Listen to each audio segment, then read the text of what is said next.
What Really Happened with your host, Mike Rivero. You're listening to the Republic Broadcasting Network, where you'll find out what the Fukushima's going on. And aloha, America. Welcome to our show today. It is Wednesday, June 1st, 2016, into June, into summer vacation, travel season, the rest of it. And we have got a lot of stuff to talk about today. The phone lines are open, 800-313-9443, 800-313-9443. Mike is sitting in our control room, twiddling the dials, keeping us out of trouble, and ready to answer the phone when you call on in. Obviously, the big news all over the media this morning, there was a shooting incident at UCLA, and it was kind of eerie watching the news coverage because I actually taught an extension course there, and I could see the building that I'd, been in. There in the background. And they put the campus on the lockdown, and SWAT came in, and FBI and BATF. The original report was there was a shooter dressed all in black.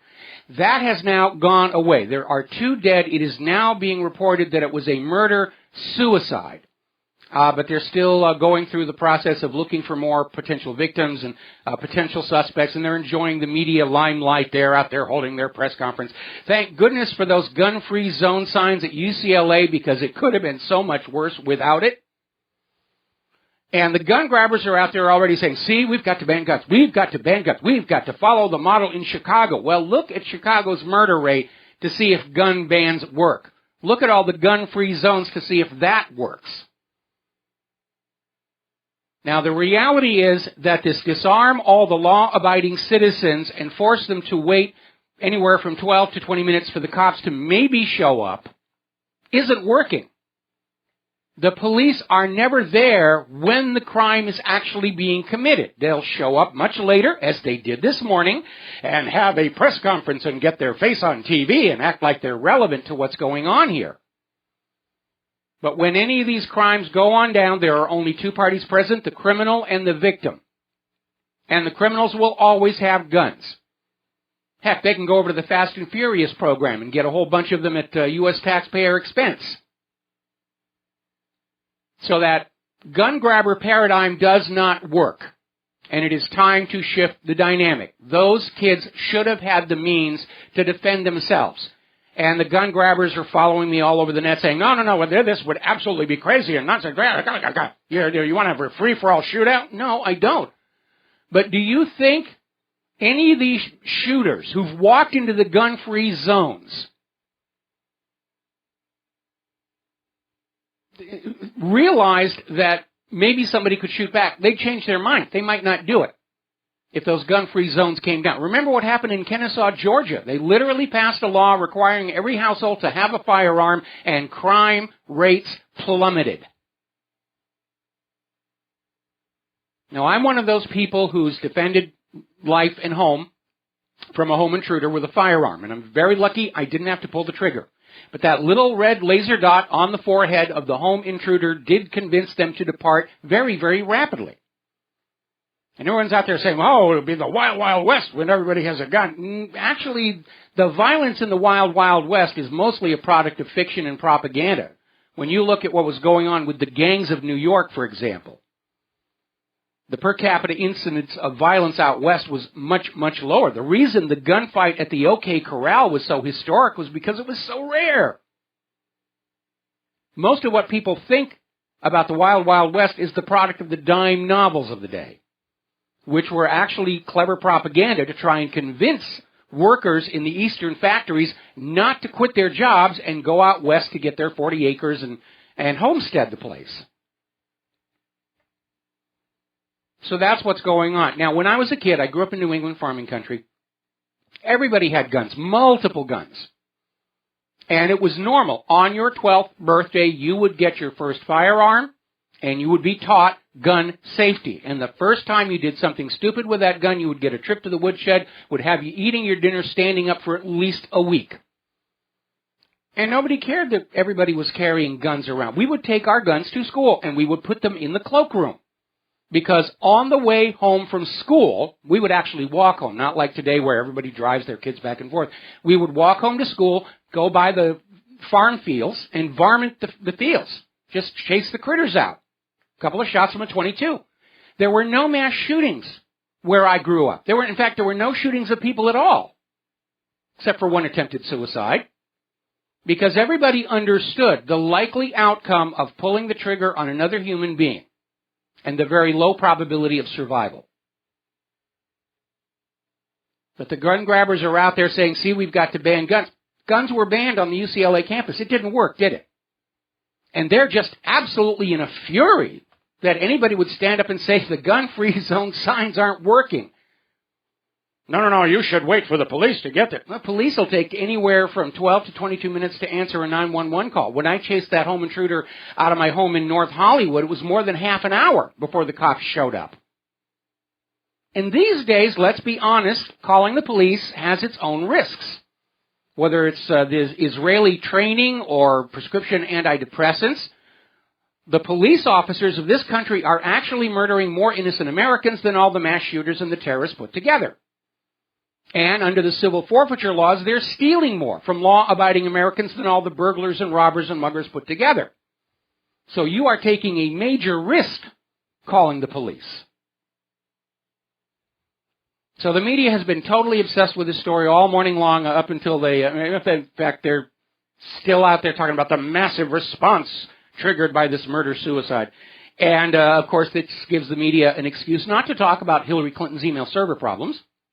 I guess that guerrilla story wasn't getting the traction they hoped it would. So now they've got this. Pay no attention to possible espionage by a serving Secretary of State. We have blood and dead students to show you. Now, a lot of people are still denouncing, if you will, the Huffington Post for having spiked the article, reporting that sources inside the FBI are saying that FBI Director Comey is getting ready to present a racketeering indictment against Hillary Clinton for her charitable foundation, which, as it turns out, is not all that charitable.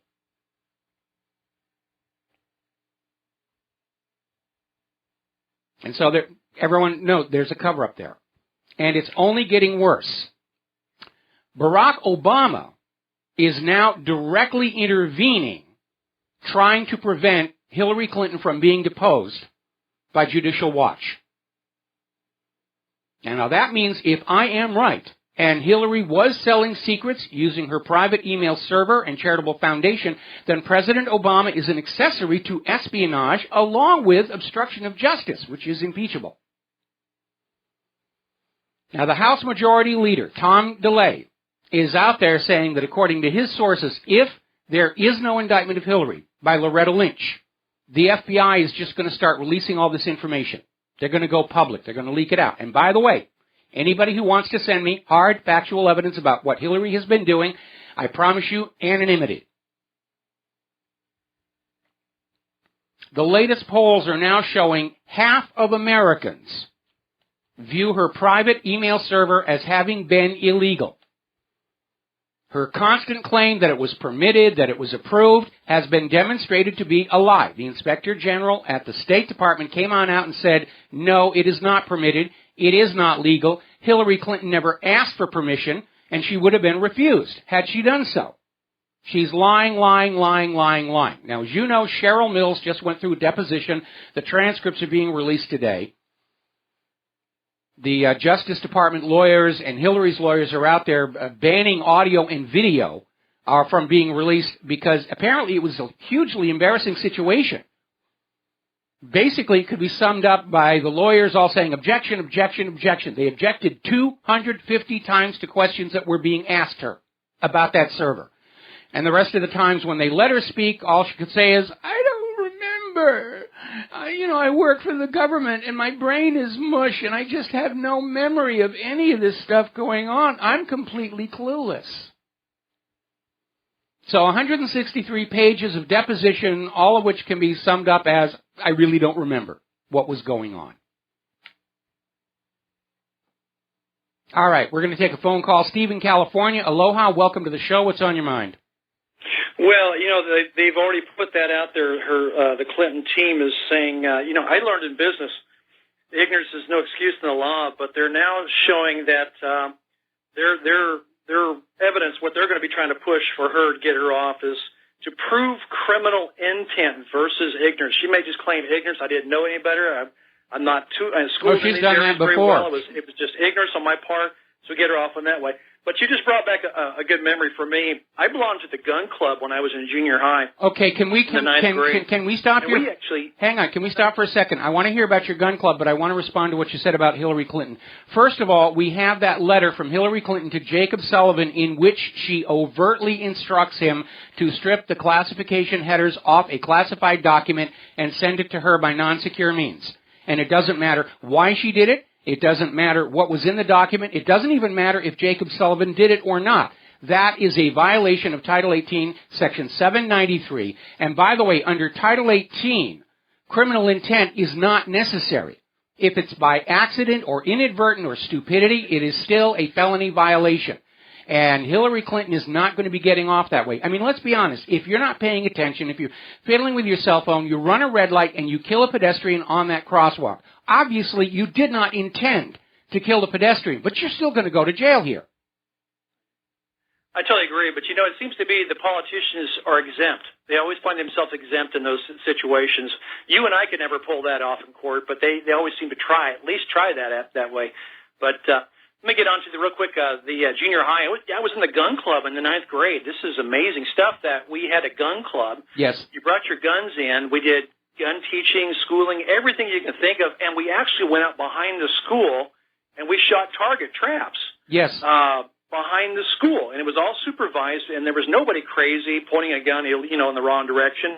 We were all schooled and supervised really well, and what a changing times we are in now that, I mean, you couldn't even think of having a gun club in a school. Well, you know what's even more interesting is, again, in the post-World War II years, right up through the end of the 1950s, I think it was, the U.S. government was donating surplus M1 rifles to school shooting programs. They wanted everybody to know how to handle a weapon safely. Well, one last note here real quick. I had a TSA experience over the weekend. Oh, you have my deepest sympathies. Well, I know. I went through the scanner, the body scanner. Yep. And which was interesting was when I got out of the body scanner, I got the pat down. And I told my wife, I looked at her, I said, so what's the purpose of the body scanner, which is supposed to, X-ray you and look at every aspect of you, what you may have on your body, and then the pat down? What are you telling me? Is your scanner not working? I mean, what's the purpose? Well, other than to make you think you're getting extra security, which you're not. They've never actually found a real terrorist, and the Inspector General says 95% of the pretend terrorists get through security with their phony bombs and weapons, and they get on the airplane. Part of the problem is the scanners had to be modified to show an outline and suspicious blobs because people were very upset about having to be seen naked by these perverts that work for the TSA. And so if there's a white blob, they have to verify what that is. The last time I went through an airport, I forgot to mention there was a wallet in my back pocket. Oh, you would have thought, I had Osama bin Laden back there. And they made me do the swabs and all the rest of that stuff. It's completely out of control. It really, really is. And it's making huge amounts of money for the Chertoff Group. And this is the core of the scam. Michael Chertoff, as head of the Department of Homeland Security, was the one who said all the airports have to have scanners, they've got to have swabs, they've got to have rubber gloves, they've got to have all of this stuff. Then he quits government work and he starts a company, the Chertoff Group, that sells scanners, rubber gloves, chemical swabs, and all the rest of it. And he's laughing his way to the bank over this whole thing. The very one who dropped the ball in Katrina is profiting huge right now. Yes, absolutely. Absolutely. Thanks, Michael. All right, thanks an awful lot. We're going to let you go here. Now, as you know, Guccifer is out there and he's talking, he's giving interviews. Now, he's in prison for cybercrime. And basically he's out there reiterating that, yes, he got into Hillary Clinton's server itself. And if he didn't, there's really not much point in him saying so. But he's out there saying the server was just completely unprotected. And that anybody with any knowledge about getting into a server could get in. It had worse server than most average servers have. And remember, he said that when he was in there, he saw at least 10 foreign IPs in that server prowling around, looking for stuff. Now, Guccifer is saying that he downloaded stuff from Hillary's server. He's not in a position to be able to provide it because he is in prison. But he's got apparently a lot of materials that Hillary Clinton is not aware have been copied off. But then apparently Hillary Clinton is aware that a lot of other stuff got copied off. Maybe with her permission in exchange for a charitable donation, and maybe just people getting in there because the security was so terrible on her illegal private email server. Now, of course, the FBI can recommend all the charges they want. The decision to prosecute and indict comes down to the U.S. Department of Justice and Loretta Lynch, who was out there already saying that, possible espionage and treason and betrayal, it doesn't rise to the level of a prosecutable offense, but we're going to sue those global warming deniers out of existence. Those are her stated positions. As it turns out, Loretta Lynch, her prior law firm, to which she will return after she serves as Attorney General, is very tightly connected to the Clintons. It's all corrupted. Now, Bernie Sanders, remember he took the high ground during the first Democratic debate, says he's tired about hearing about the email server. Now he's changed his mind. He's out there saying that, this is too big to ignore. We can't pretend this is not an issue. All right, we're going to take a phone call. Kent in California. Aloha, welcome to the show. What's on your mind? Hello. You're on the air. In your voluminous spare time, you might want to check this out. A couple nights ago on Coast to Coast, there was an interview with Leo Wanta, and he mentioned that he gave $250 million to Vince Foster about 10 days prior to his... Well, I sort of view things that Leo Wanta is saying with a great deal of, with a grain of salt. Basically, that's it. And he's out there making all kinds of accusations. Now, maybe Leo Wanta was donating to the Clinton campaign because Vince Foster was one of Bill Clinton's 4 top fundraisers. And by the way, all 4 of those 4 top Bill Clinton fundraisers died within 6 months of Bill Clinton taking office. Okay, I just figured in your voluminous spare time you might want to check that one out. In my copious amounts of free time, I'll look, but I've looked at what Leo Wanta is claiming, and it has never withstood, careful examination. So thank you very much for the phone call. We're going to let you go here. Now, remember the other day where Hillary Clinton came on out and declared that Bill Clinton is going to be in charge of revitalizing the economy. Actually, records are showing that Bill Clinton gave a speech to a well-known vulture fund that preys on low-income home buyers, and he was paid 6 figures for the speech. Or maybe it was just a bribe, and they just put speaking fee on the check because that looks better. But this is the guy that Hillary wants to put in charge of revitalizing the economy if she steals the White House. Now, more and more people are starting to take a closer look at the Clinton Charitable Foundation. And the numbers on the paperwork are not adding up. Huge sums of money cannot be accounted for. It's like a bribe motel. The bribes go in, but they never come out. And there's a question there that needs to be asked. Remember, Larry Klayman had a rock-solid RICO case against the Clinton Foundation. Unfortunately, he had the misfortune of being assigned to a Clinton-appointed judge who threw the case out of court without even looking at it. But there's an article over at daddycherry.org asking, did the Clinton Foundation steal from the poor? Under the guise of going on into various disaster areas, did they actually, in fact, wind up acquiring assets at pennies on the dollar from places like Haiti? And the answer is, yeah, we know that that did happen. But there's definitely an issue there. And more people are starting to realize that the Clinton Foundation is a very tarnished brand. In fact, apparently CNN's Jake Tapper just had his name taken off from the Clinton Foundation website as being one of its supporters and contributors. They're starting to pull away and distance themselves. We'll be right back after these commercials. Aloha, America. Welcome back to the show. Interesting little article from Politico. Hillary Clinton gives Donald Trump the Mitt Romney treatment. And basically, they're looking at Hillary Clinton's attempt to demonize Donald Trump because he's rich, and pointing out that this was exactly the same strategy that she used against Mitt Romney. Actually, Barack Obama did, against Mitt Romney. She borrowed Obama's script. There's a problem here. Donald Trump made his money the old-fashioned way. Mitt Romney, we know, was a pirate. But the real issue here is that with Hillary Clinton out there screaming that we shouldn't trust Donald Trump because he's got lots and lots of money, has people saying, well, wait a minute, what about all the money you've been getting from Wall Street? What about all the wealth you've accumulated since the Bill Clinton presidency? They're hugely rich. Not as rich as Donald Trump, but still they're very, very, very wealthy. And Hillary Clinton is trying to sell herself as ordinary people. She's out there saying, really, we're just like you. We're poor. I'm poor. Bill's poor. Chelsea is poor. The upstairs maid is poor. The chauffeur is poor. Our lawyers are poor. My personal secretary is poor. The groundskeeper is poor. We're all poor, poor, poor, poor, poor, poor. And it's not working. And every time Hillary Clinton starts screaming about Donald Trump's wealth and how he got it, people are going to be looking at Hillary Clinton's wealth and asking how she got that. Because we can look and see how Donald Trump made all his money.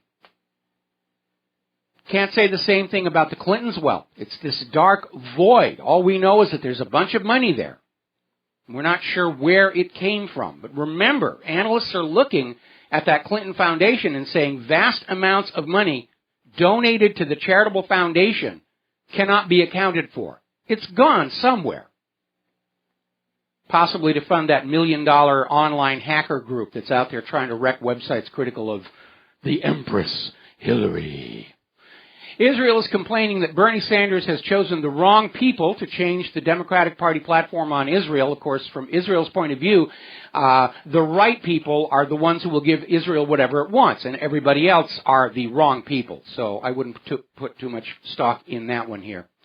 Meanwhile, Democratic National Committee Chairwoman Debbie Wasserman Schultz is continuing to deal with criticism for bias towards Hillary and basically opening up the Democratic National Committee to lobbyists. There are a lot of professional lobbyists serving as officials in the Democratic Party. A lot of those super delegates that are bought and paid for and pre-pledged to Hillary are professional lobbyists. It's a complete giveaway. Now, NBC is reporting that Democrats are becoming very worried about Hillary Clinton's constantly shifting messaging.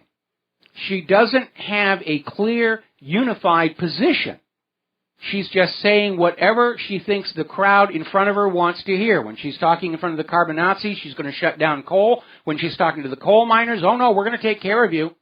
I'm for big business and the poor. I'm for the old and the young. I'm for, and there's no focus. And without a focus, people don't really have a way of figuring out what Hillary is up to. Except the fact that Hillary is always out for Hillary Clinton. She always has been. Now, as you know, Trump's detractors have gone on the warpath over a speech he made on Memorial Day regarding the poor support for veterans in this country and mentioning how much he's donated to veteran services over the years. And immediately they propped up this guy who was supposed to be a veteran, supposed to be wounded. He looked very young and healthy to me out there saying, well, Donald Trump can't buy my vote just by supporting the veterans. So they're trying to turn this into a negative. Up in New Hampshire, member of their legislature and a veteran of the Marine Corps, came on out and said the press is just ridiculous for trying to smear Trump on veterans' donations. And by the way, to be fair and accurate, yes, the Bill and Hillary Clinton Foundation has donated to veterans' causes, not a whole heck of a lot, but they have. But certainly it pales in comparison to other donations, including those from Donald Trump. Now, William Kristol is back out on the warpath. He has decided that David French is going to be the perfect third-party candidate to go after Donald Trump. I've never even heard of the guy. We got to take a break for commercials, and we'll be right back. Aloha, America. Welcome back to our show here. And moving on, we have a phone call. Stuart in Maryland. Aloha. Welcome to the show. What's on your mind? Hello, Michael. Hello. I like your show very much, sir. Thank you. Oh, sir, I wanted to just make a real brief comment. You're talking about how Hillary's pretending that she's poor. Yeah. And, sir, are you familiar with Parade Magazine's What People Earn issue? I'm familiar with the magazine. I don't pay a lot of attention to it, but I have a feeling probably that whatever they think the Clintons are earning is probably an understatement. Exactly. It's an interesting issue because they say what kind of different jobs all over America, what people earn. I believe they do it once a year in Parade Magazine. And it came out this year, I believe, in March, and it said Hillary Clinton owns $250,000, and come on, man. But that's my whole comment. Yeah, but we know about the Panama Papers and all these other little places where the ultra-rich and powerful get to hide their money and not pay taxes because taxes are just for you little people. The laws are for you little people, for you serfs, for you slaves, for you plebeians. You know, we're nobility. We're above such things. But I've looked on the internet a little bit, and when I saw it because we get the Washington Post here, I'm in Maryland. I was looking on the computer. Nobody really caught it that she said she earned $250,000. So it'd be funny to find where their source was or something. But anyway, thanks. I'll listen to y'all's show. Thank you very much. All right, thank you very much. We're going to let you go on the phone call here. Now, as I was starting to talk about when we went to the commercial break, William Crystal is out there claiming that he is going to find a third-party candidate to defeat Donald Trump. Now, the other day I made the comment about how all these people talking about a third party are always talking about defeating Trump. They never talk about Hillary. Well, I guess they're listening to my show because as of today, they've changed their tune and it's going to be a challenge to Donald Trump and to Hillary Clinton. No, it's not a challenge to Hillary Clinton. They're trying to help her by coming up with a third-party candidate who's going to be able to suck votes away from Donald Trump. And whoever this David French is, first of all, let's admit it, he doesn't have any name value. I have no idea who he is. And Trump, of course, is, going on out on Bill Kristol, calling him all kinds of really bad names, all of which I think are appropriate. And I'm not really all that worried about Bill Kristol knowing what he's talking about, because according to Bill Kristol, the war in Iraq was only going to last 2 months. So this is not a guy who's really in touch with what's going on. But Donald Trump came on out there with a quote, all the guy wants to do is kill people and go to war, and that is absolutely not accurate. William Kristol wants other people to go to war and kill people for him. He lacks the manly attributes to actually do it himself. But other than that, Trump's comments are absolutely accurate. Now, turning to the war zones, and by the way, I forgot to mention, we actually do have a third-hour guest today, Helen Davis Chapman, and she's going to be talking about how J.P. Morgan was tangled up in that whole Bernie Madoff pyramid scheme. So that'll be interesting to talk about then. Turning to the war zones, as expected, this ceasefire in Syria has allowed these various U.S.-sponsored terrorist groups to recover and rebuild, rearm, recruit more people, to basically come back from their losses and try it again here. Which we knew that's what the whole purpose of the ceasefire was. They were on the verge of being eradicated when the U.S. came in and said, oh no, ceasefire, time out. Let them catch their breath. Well, they've got their breath now.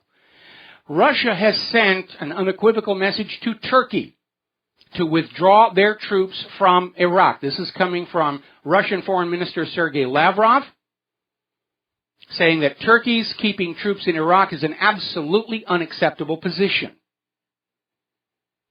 The big question is, what will Russia do if Erdogan says, I'm not going and you can't make me? Everybody is moving forward towards this new war. Now, here's a very alarming story coming out of Sputnik News. The NATO Parliament says they have no choice. We have to have more troops to Eastern Europe to sneer at the Russians because the Russians are misbehaving. Well, as it turns out, Russia is not going to let this NATO buildup on its borders go unanswered. It's very obvious who the aggressor is. It's very obvious which side the provocation's coming from. And there's an ugly little reality that most Americans are probably unaware of. The U.S. and the Soviet Union actually had an agreement where the U.S. pledged to Russia, after the fall of the Soviet Union, the United States pledged to the new Russian republics they were not going to put more troops in the east. And the U.S. government is out there saying, there's no such deal. Really, it's just absolutely ridiculous. But Joshua R. Itzkowitz-Shifrinson, who's an international security fellow at Dartmouth College, has uncovered hundreds of memos, meeting minutes, and transcripts in the U.S. archives that show, yes, the United States government did issue a promise to the Russian republics not to move NATO troops up to their border. And the U.S. is obviously violating that agreement. We know who is legally and morally in the right, and it's not the United States government. Now, here's where it gets really, really dicey. This is coming out of FortRuss.com, where there is a NATO exercise taking place this month in Kherson, Ukraine. And if you look at a map, where this NATO exercise is taking place is right in that little area where Ukraine connects with Crimea. They're going to be in perfect position to blitzkrieg into Crimea with virtually no warning whatsoever. I am sure that Russia is going to be keeping an eye on this. But if NATO goes in and retakes Crimea, of course they're going to be screaming, we're saving the Crimeans from the evils of a government they wanted to be part of, and we're returning them to the blessings of the government we have chosen for Kiev. This could be the opening shot in the hot phase of World War III. And the bankers are happy. They're going to make more money off this war. And everybody who's in favor of the war, they've already got their underground bunkers. You don't. I mean, you paid for all these government bunkers. You're not going to be allowed in. This is incredibly, incredibly dangerous. Putin is out there already saying Russia will respond if it sees rockets flying toward its territory. They're now openly talking about the very real possibility of a nuclear exchange. Now, the U.S. out here in the Pacific is increasing air and naval maneuvers, and we're even hearing it here in Hawaii. Been a lot more military aircraft going overhead. They're ramping up. The Department of Defense is saying that the Pentagon is playing the long game in the South China Sea. I have no idea what that is supposed to mean. The long game.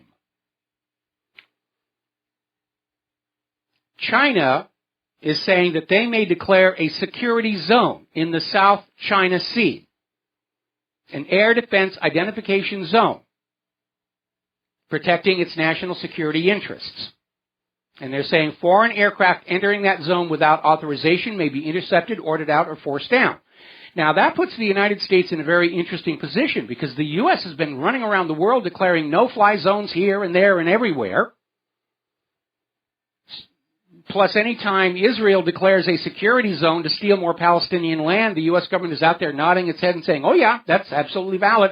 So they're really not in a position to challenge China on declaring a security zone for themselves. They're going to do it anyway. They don't mind looking like complete and total hypocrites at this stage of the game. Even more alarming, China is now preparing to send their nuclear submarines onto regular patrols in the Pacific Ocean. And these days, the Chinese submarines are very, very quiet. They've learned how to make them quiet. They've learned how sensitive U.S. sonar systems are. China's first ballistic missile submarine, the Xia, was almost a running joke that you could go down to the beach here in Oahu, throw a hydrophone into the ocean, and hear the Xias cranking their engines over there in China. They were that loud and that noisy. Those days are now gone. This is getting really, really tense. I don't know about you. I don't want to look out that window and see a mushroom cloud.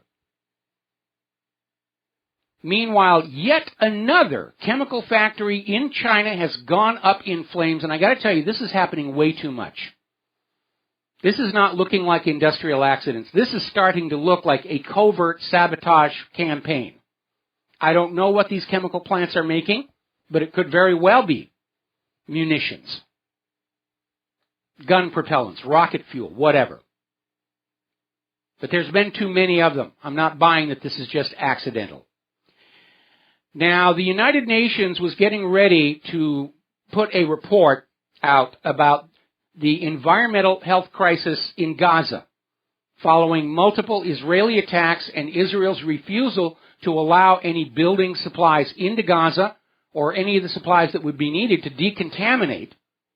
And it is a major, major health problem. But the United Nations has been convinced by Israel and the United States to bury this coming resolution where they were going to try and do something about this. We can't upset Israel. By the way, do you remember not too long ago there was this Israeli woman who came out with this story about how she was raped by Palestinians, and Benjamin Netanyahu called it this horrific crime that will not go unanswered. And apparently this woman has now admitted to the police that she just made it all up. Got her picture in the newspaper, got her 15 minutes of fame on TV, just made it up. Turning to the economic news, Russia and Saudi Arabia are dumping $50 billion in U.S. assets. Maybe it's economic war, maybe it's just self-preservation. Everybody has to understand what's going to happen to the U.S. economy and the worth of the U.S. dollar. Saudi Arabia doesn't have any choice. They have been absolutely hammered by this misguided oil price war against Russia. And they're having to just dump their assets to refund their government to get enough money to operate on.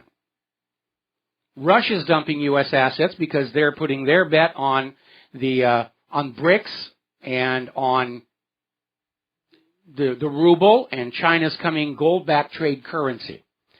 Meanwhile, members of the World Trade Organization, including Brazil, Japan, and the European Union, are complaining that the United States is intervening in the work of the World Trade Organization's Global Trade Court. They're going in and tinkering, trying to spin and politic favorable treatment for the U.S. and less than favorable treatment for other members of the World Trade Organization. And finally, if you're wondering why there isn't enough money to run the U.S. economy anymore, we know the money junkies have sucked a huge amount out of the nation.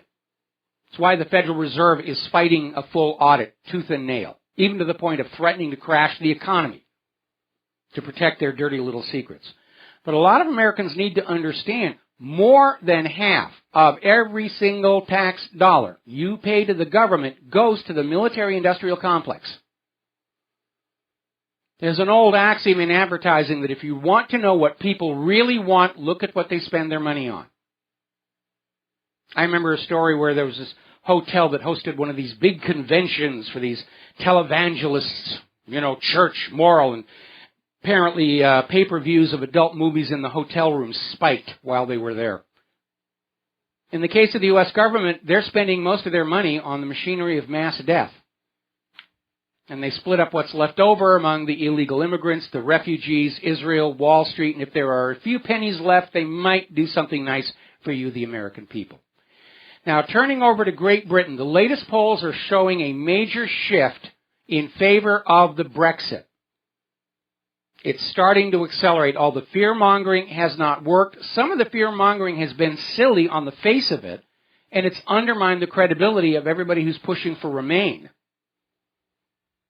And remember we said they're going to resort to election fraud. Apparently, councils have been caught sending European Union referendum voting slips to people who are not citizens of Great Britain. Great Britain has the same rules we do. If you vote in the elections, you have to be a subject of the British Commonwealth. You have to belong there. And the pro-Remain people are apparently sending out all these voting slips to foreigners in the hope that these foreigners will vote to Remain so that their family and friends can continue to come across that channel into Great Britain. So they're already trying to rig the vote by letting the illegals vote. Same thing that they're doing here in the United States. Because today's illegal immigrants are tomorrow's Democrats. The State Department has issued a travel warning to Americans not to visit Europe, at least until the end of August, the end of the summer travel season. Are they worried about our security? Heck no. They just want us to spend our tourism dollars right here at home. Boris Johnson and Michael Gove are backing UKIP's policy on immigration. This is a direct challenge to David Cameron, who, like Barack Obama and Hillary Clinton, just want to prop the doors open and let anybody come in who wants to. Boris Johnson and Michael Gov and UKIP's policy is they got to have a point system where people coming into the country have to meet certain requirements before they're allowed to stay. And that's common sense. Even in the heyday of mass migration to America, the days of Ellis Island, the Statue of Liberty, they didn't let just anybody in. They tried to filter out criminals.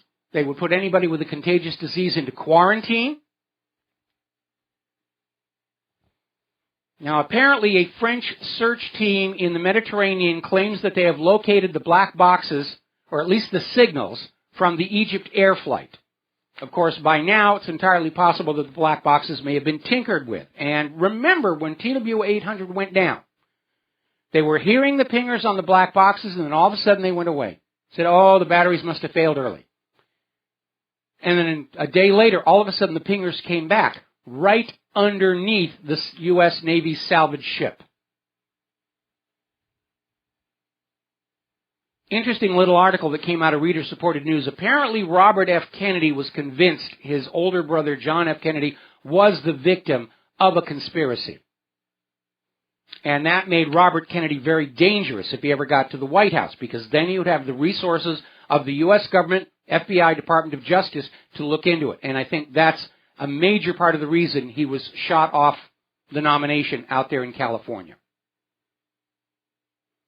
Now, there's another story coming on here. This is from The Guardian, where the judge in the 9/11 case against Khalid Sheikh Mohammed manipulated data and apparently allowed the U.S. government to destroy exculpatory evidence.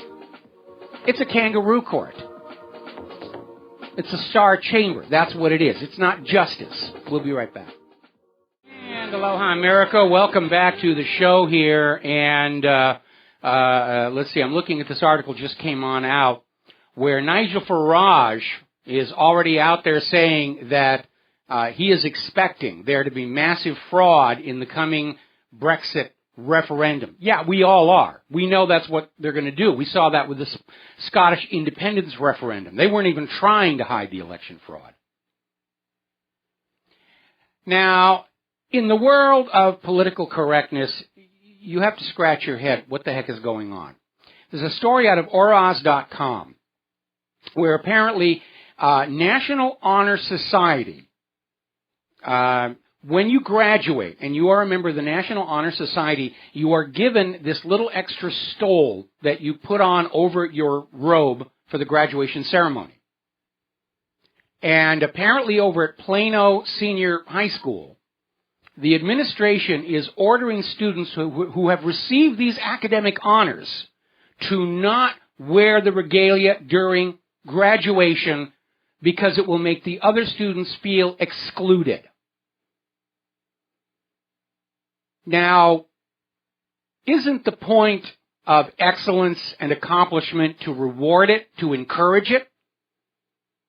And we seem to be going the other way, where even if you study hard and you get high grades, you're not allowed to publicize it, take pride in it, because it's going to make the dullards feel unhappy.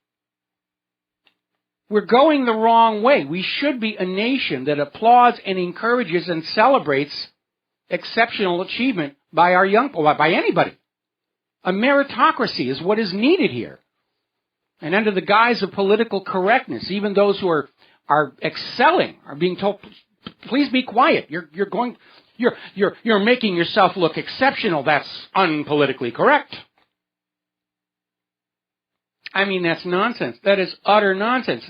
These students have worked to achieve, and they should be allowed to wear the appropriate insignia of their achievement. What are they going to do next? Go over to the Boy Scouts and say you're not allowed to wear your merit badges anymore? Or your rank insignia? You're an explorer. Take that tag off. You're making the Tenderfoot Scouts feel kind of silly. That's ridiculous. You hold up those who excel as an example so that those who are not excelling something to strive for, to encourage them, saying, yeah, they're being treated special, they're being recognized for doing better, and you can do that too if you do better. But we're going the other way, where everybody is being crushed down to a common level. And by the way, that's the way the communist system works. Now, Barack Obama, with all that's going wrong with the country today, has declared the month of June to be LGBT Pride Month. So if you're LGBT, go ahead and be proud. That'll keep Barack Obama happy. Quaker Oats has issued a there's the music. We got to take a break for our top of the hour station ID, and we will be right back. Aloha, America. Welcome back to the show. Hour number 2.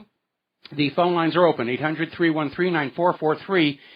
And as I mentioned going into the break, Quaker Oats has issued a recall over listeria concerns just months after dealing with glyphosate poisoning allegations. And I think we've entered an era of industrial sabotage, because we're seeing companies that are trying to take a stand against GMO get hit repeatedly with infections, E. coli, listeria. Prior to Chipotle's going public saying they were going to have a GMO-free menu, they never had a health issue.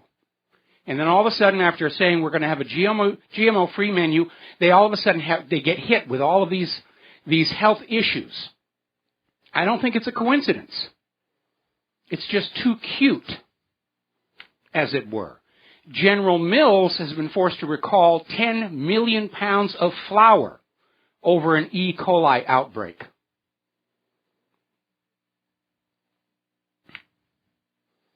Now, part of the problem, of course, is that those government agencies that are supposed to be looking out for our health and safety aren't doing the job.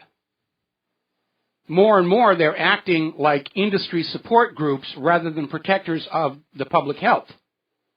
And that's a big, big problem. Now, as you know, a lot of states have been legalizing marijuana, and the people who love the war on drugs, because it gets them funding and money and authority to violate the Constitution, were shouting all these dire warnings of things that were going to go wrong, none of which have happened. And rather interestingly, they're discovering that when the states legalizing marijuana are seeing teen use go down. And I think a big part of that has to do with the fact that marijuana is not seen as bad and evil and getting away with something anymore. It's lost its romance. It's lost its cachet of rebellion. Now, a lot of countries around the world have decriminalized recreational drugs. In a lot of countries, you can walk into stores and buy whatever you want, and it's heavily taxed, and it subsidizes the government. A lot of other countries, basically it's on the level of a traffic ticket if you're caught with heroin. And they don't have the drug crime problem we do. And this all gets into a topic called the politics of contraband, and how it shapes the political system to serve itself. And the good example, of course, would be prohibition. Prior to prohibition, alcohol was something that sold for pennies a gallon. Then prohibition came along, and all of a sudden it was a high-price item. And the bootleggers and the illegal distillers were just raking in the dough, and it reshaped American politics. That's where the Kennedy dynasty came from. Old Joe Kennedy was a bootlegger, and he used the Archdiocese of Boston to help launder his money and literally position themselves to eventually have John F. Kennedy in the White House. And at that point, after there had been a reshuffling of American political dynasties, prohibition was repealed so that nobody else could use that same path to wealth and power. Now, of course, the same thing is being done with drugs. Drugs are criminalized not to control drugs, but to maximize their profitability. And again, we know that ever since the U.S. went back into Afghanistan, the opium poppies are blooming, and cheap heroin is flooding into the United States of America again. So, now getting on back to what I was saying about the UCLA shooting, there's a story that came out of Activist Post reminding us all that more Americans have been killed by police officers since 9/11 than all the soldiers killed in the wars. We're losing more American lives here on the streets of America to the police than we are to enemy actions in Afghanistan, Iraq, Libya, Yemen, all those other places. That's absolutely ridiculous. It's absurd. It shouldn't be happening. Now, Eric Holder came out the other day with a statement. He's being seriously criticized for it. But he came on out and he said that while he understands Edward Snowden technically broke the law in blowing the whistle on the NSA, that he did in fact perform a public service to the American people by making them aware that the United States government, in complete violation of the 4th, 5th, 9th, and 10th Amendments, was spying on law-abiding Americans without warrants, without probable cause, just fishing expeditions. And it was a public service. And it got us all very angry. And if anybody thought awareness that we were being spied on all the time was going to silence us, I'm afraid they're sorely mistaken. It's just made us angrier and more willing to speak out about these abuses. Now here's a story, and this one cuts right to home. This one is out of Blacklisted News. Governments are turning to commercial spyware to intimidate dissidents. And they're basically saying that there are a number of companies in the United States that are training law enforcement and intelligence officials how to create their own surveillance tools. And these tools are designed to circumvent security measures like encryption and the popular malware antivirus stuff. And we know that Hillary has this political action committee that has $1 million budget to go on out and attack websites like mine, which happens to be under attack at this very moment, to suppress freedom of speech. And that's really what it is. It's the face of dictatorship. The government doesn't know how to function if it can't lie to the people and be believed. And they've lost that. And it's not coming back anytime soon. Even if the government were to come on out and say, all right, that's it, no more internet for anybody not licensed and approved by the government, do you think we're going to go back to trusting and believing this government 24 hours from now? It's not going to happen. It is simply not going to happen. It takes decades for a government to earn the trust and faith of its population, and one reckless, dumb lie to destroy it all. Trust arrives on foot, but it will depart on horseback. And that's exactly what happened, especially since that whopper about Saddam's nuclear weapons, which everybody now knows was a lie. It wasn't a mistake. It wasn't faulty intelligence. It was propaganda to sell us a war of conquest. And the American people are now well aware of the scale at which they're lied to by the government and the corporate media. We are the most lied to people on the face of the earth. The propaganda and deceptions used by the former Soviet Union and even Nazi Germany pale in comparison to what we are having to endure right now. And one of the real tragedies, of course, is that there are so many people willing to go along with this. They're caught up in the personality cult of a Hillary Clinton. And they just want to be part of the phenomenon. They think they're going to be part of history. They're not. We all know about the Gestapo in Nazi Germany. Can you name any of them? Didn't think so. Basically, all of these losers who are out there doing the dirty work for the political candidates, the machine, they're a class of human being that Stalin described as the useful idiots. The ones who were enthusiastic about supporting the regime and too dumb to realize what was really going on. Now, Facebook is apparently using people's cell phones to listen in on what they're saying. Now, the overt reason for this, and by the way, Facebook's not the only one. They're collecting marketing information. They're trying to find out what you're talking about. Oh, gee, wouldn't it be nice to take a trip to the Virgin Islands this summer? And then all of a sudden you start getting ads from travel companies about the Virgin Islands showing up in your email box. And I'm personally not averse to that particular use of the technology. We all deal with ads for things we don't want, and it would be a lot nicer if it was being filtered. So I only saw ads for things I was interested in. But the potential for abuse is there. And under our current system of government, there are absolutely no safeguards about this information being misused. People tend to forget that cell phone is there. They tend to forget it's got a microphone and a camera that can be turned on remotely.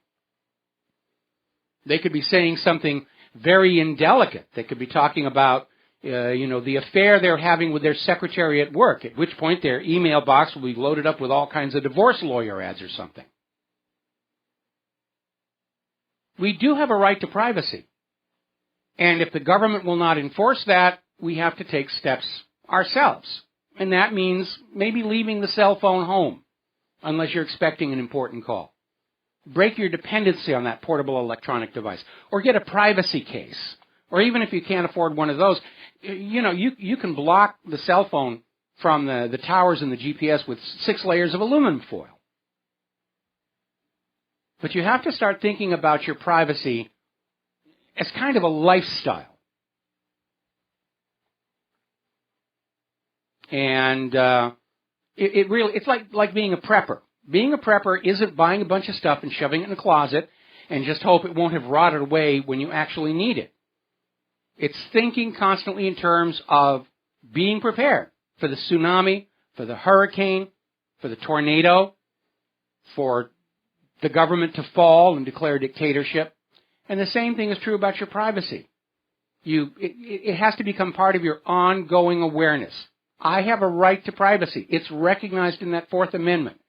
And governments and corporations really do not have my permission to come on in and peek at my life in the hopes they're going to find something useful.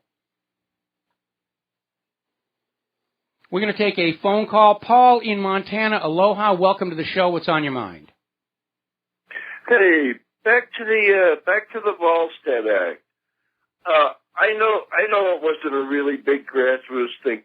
Who funded it nationally? Where did the money come from to get this thing happening back there in 1917, whatever it was? I would have to tell you that I actually don't know much of the history leading up to the Volstead Act. If you'd like to enlighten us about some of it, please go ahead.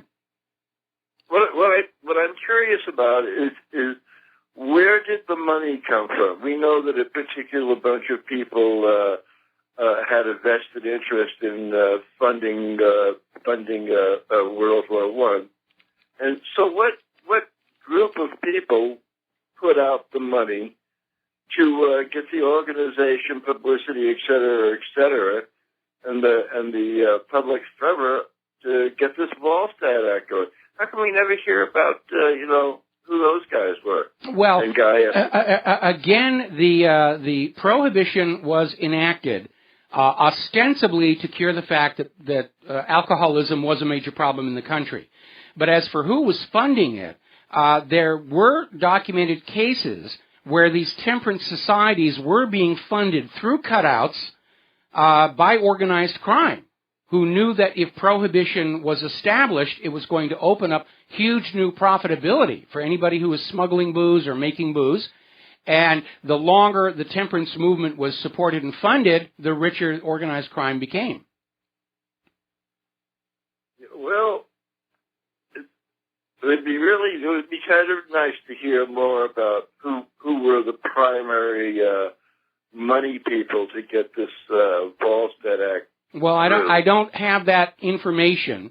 It was well funded, and again, the modern parallel is the war on drugs, which hasn't stopped the importation and the use of drugs. It's just made it much more profitable.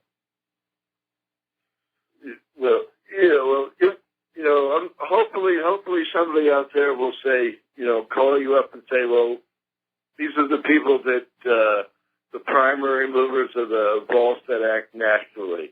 And we'll catch you later, dude. All right, thanks an awful lot for the phone call. Now, a lot of people are very concerned, Matt Drudge among them, I'm concerned about it, where apparently Facebook has signed this European Union pledge to suppress hate speech and promote counter-narratives. It's a very, very fluffy term. Nobody actually has any kind of a hard description as to what constitutes hate speech. In this politically correct era, virtually anything that you can say can be declared hate speech. Certainly, Israel takes the position that any criticism of the government of Israel's actions constitutes hate of Jews and anti-Semitism. And we know that Israel is no friend of the First Amendment, that they would like to see global censorship of the Internet to stop any criticisms of the actions of the government of Israel. But it isn't anti-Semitic, and it isn't hatred of the Jews. That's like trying to defend the actions of the Nazis by saying you just hate the German people. You're being anti-Germanic. What's wrong with you? Hitler didn't do anything wrong. You just hate the German people. And it's ridiculous, but that's the way they're trying to go. And so we have all these tech giants, Facebook, Twitter, Google, Microsoft, have all signed on to this pledge to tackle online hate speech without actually saying what that's going to entail. I get a lot of emails all the time saying that my opposition to Hillary Clinton is hatred of women, or at least hatred of Hillary. That's a very loose definition. Winston Smith, white courtesy phone. Winston Smith, white courtesy phone. Now, the reality is that you cannot have freedom of speech without offending somebody. Because when you're out there expressing your opinion, you're going to be annoying those who don't want that made public, such as those still trying to preserve the myth of Vince Foster's suicide. And if you give them a global hammer called hate speech that has no real definition to it, they're going to use it. And there's going to be a collision between that idea of hate speech and that First Amendment. And somebody's going to come on up and say, well, freedom of speech, they didn't mean that to mean hate speech. Really? You should have seen what some of those people back then were saying about the British. George Washington and Thomas Jefferson and Ben Franklin, they were not pulling any punches about what they thought of the British. From the British point of view, it was hate speech. That's the problem. Story coming out of prepareforchange.net. The Israeli Public Security Minister Gilad Erdan is out there saying that the world must censor the Internet to block any criticisms of the actions of the government of Israel. Because it's just hate speech and it's anti-Semitic, because nobody would complain about anything Israel's doing if it were anybody but Jews doing it.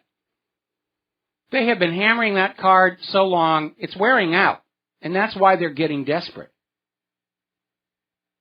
The First Amendment right to freedom of speech does not exist to protect scantily clad ladies dancing on brass poles. It does not exist to protect canvases in art galleries with bovine poo glued to them. The First Amendment is there to give everybody, to recognize everybody's right to criticize the government without fear of repercussion.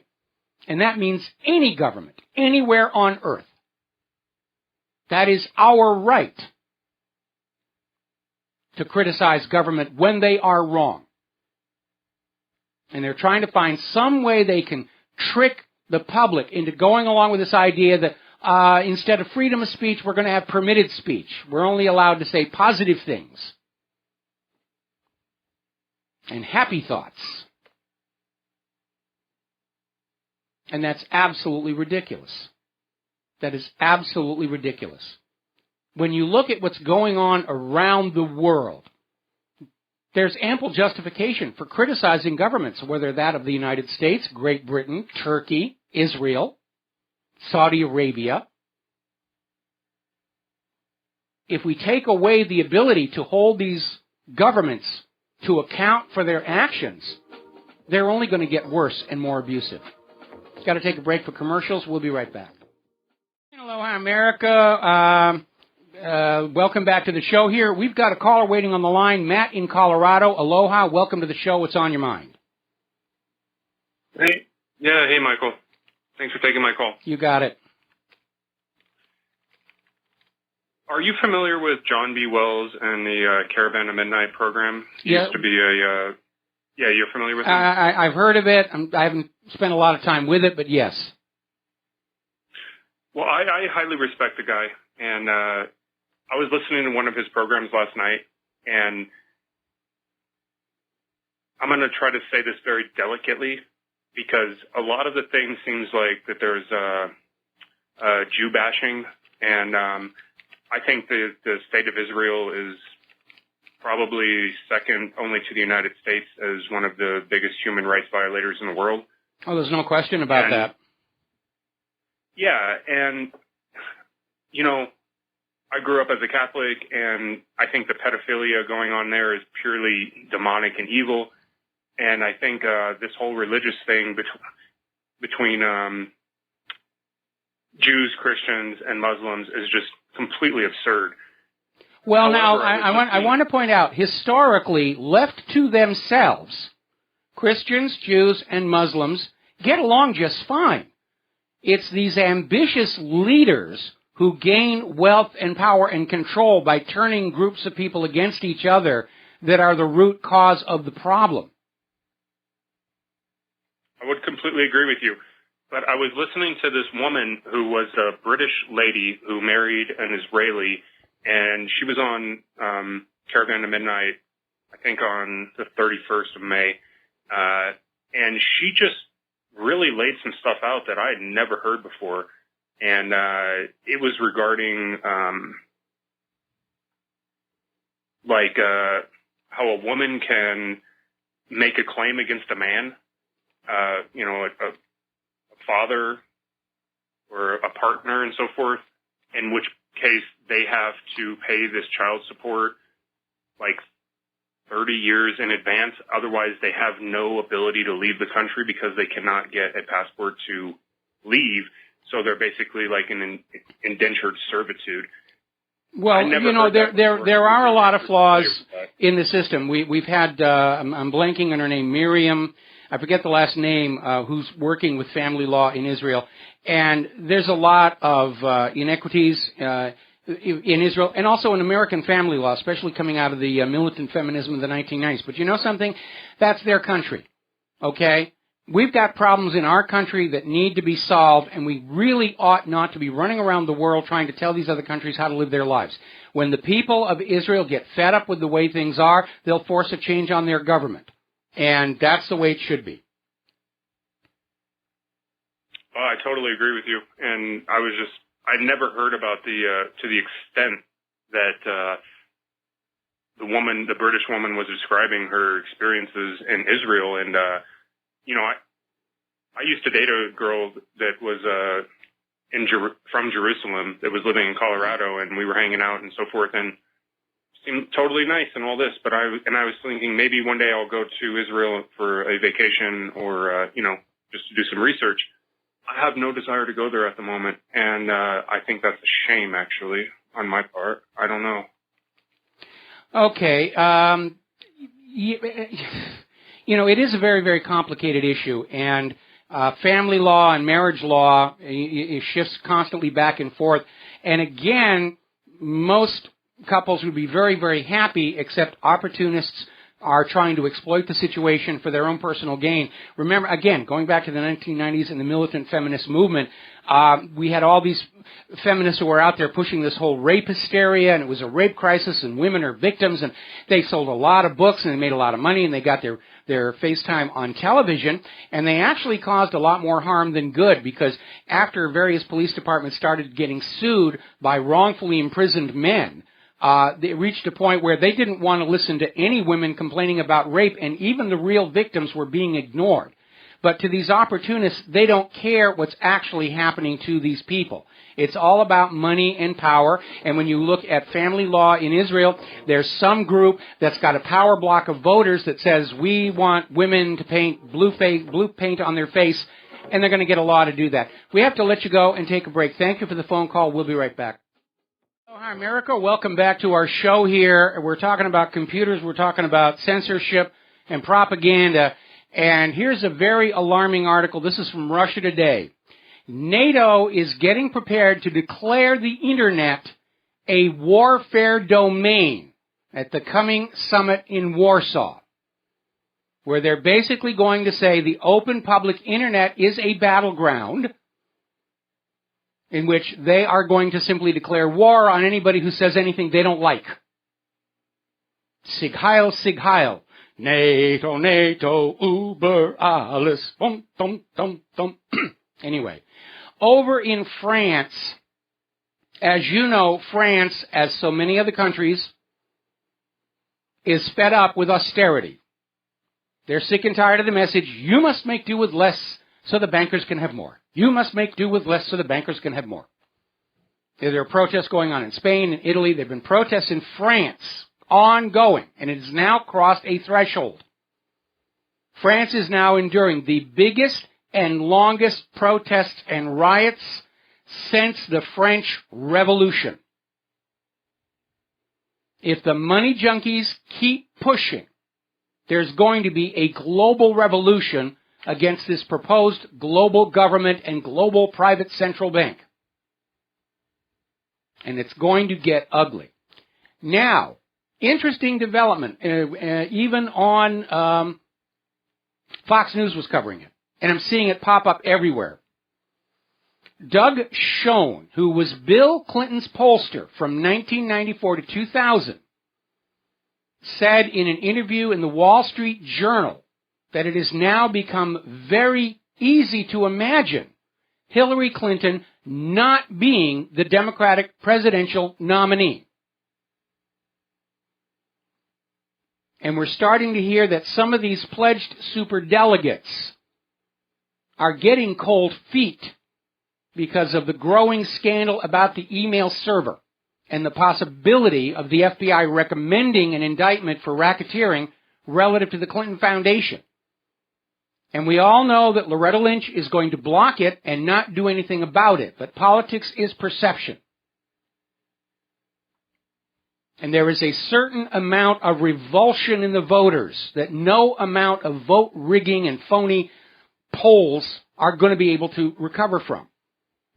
Remember earlier we were talking about how the leadership of the Democratic National Committee, except for Debbie Wasserman Schultz, who's promised she's going to be Hillary's bitch no matter what it takes, are concerned of the damage to the Democratic brand that may result from Hillary Clinton. If they name her the nominee at their convention, and sometime before November, all of these crimes start coming apart. Racketeering, possible espionage. The fact that we know Hillary has violated sections of Title 18 is going to bring her down. And the Democrats are remembering how long it took the Republican Party to recover from Richard Nixon. So we're seeing this pop up all over. Well, you know, maybe Hillary isn't the sure thing. Now, we know on the other side that there are pro-Hillary News commenters who are going to declare her the nominee even before the polls close in California. But apparently there is a deep division opening up in the Democratic Party about that.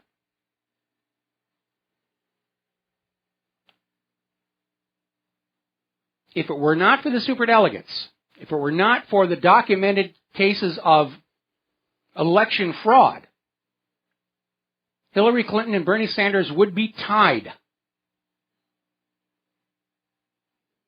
And over and above the brand of the Democrats or the Republicans, there's another important aspect everybody in government is looking at. Those elections represent the faith, if you will, that the American people still have a say over their own government. Without that, the American people are going to stop cooperating with the government. That's the basic contract at risk there. And yes, we know the elections are fraud, but for the American people to understand it's all a fraud and a show and a theater piece is going to end the American people's cooperation with that government. We're not going to fill out the paperwork anymore. We're not going to pay the bills. We're not going to let our children be killed and crippled in wars of conquest at the hands of a government that we understand we had nothing to do in choosing. And they absolutely need to protect that illusion. I think it's too late, but from their point of view, they need to reassure Americans that the American voter is still in some degree of control of what's going on. And we've had too many people come out in both parties' leadership saying the primaries don't matter. We will pick the candidates and you, as a loyal slave of our party, will support the candidate we provide to you. And that message has not resonated very much with the American people. But we're starting to see all this talk about where Hillary may not be the nominee. Some of the superdelegates, they don't want to be tarnished by her. All right, we're going to grab a phone call. Mark in North Carolina, aloha. Welcome to the show. What's on your mind? Yeah, I just want to ask you something.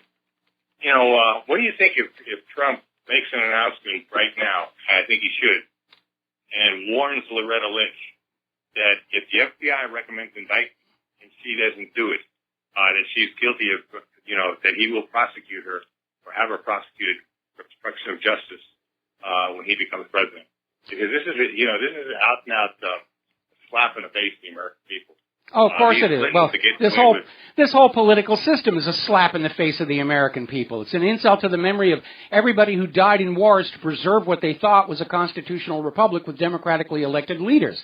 It's a slap in the face of all those people who created this country in the first place. But that being said, once we hope the FBI is actually going to come out with charges. Remember, we are hearing from Tom DeLay that the FBI may be convinced not to formally present a recommendation for charges, at which point the FBI is going to start leaking the information out.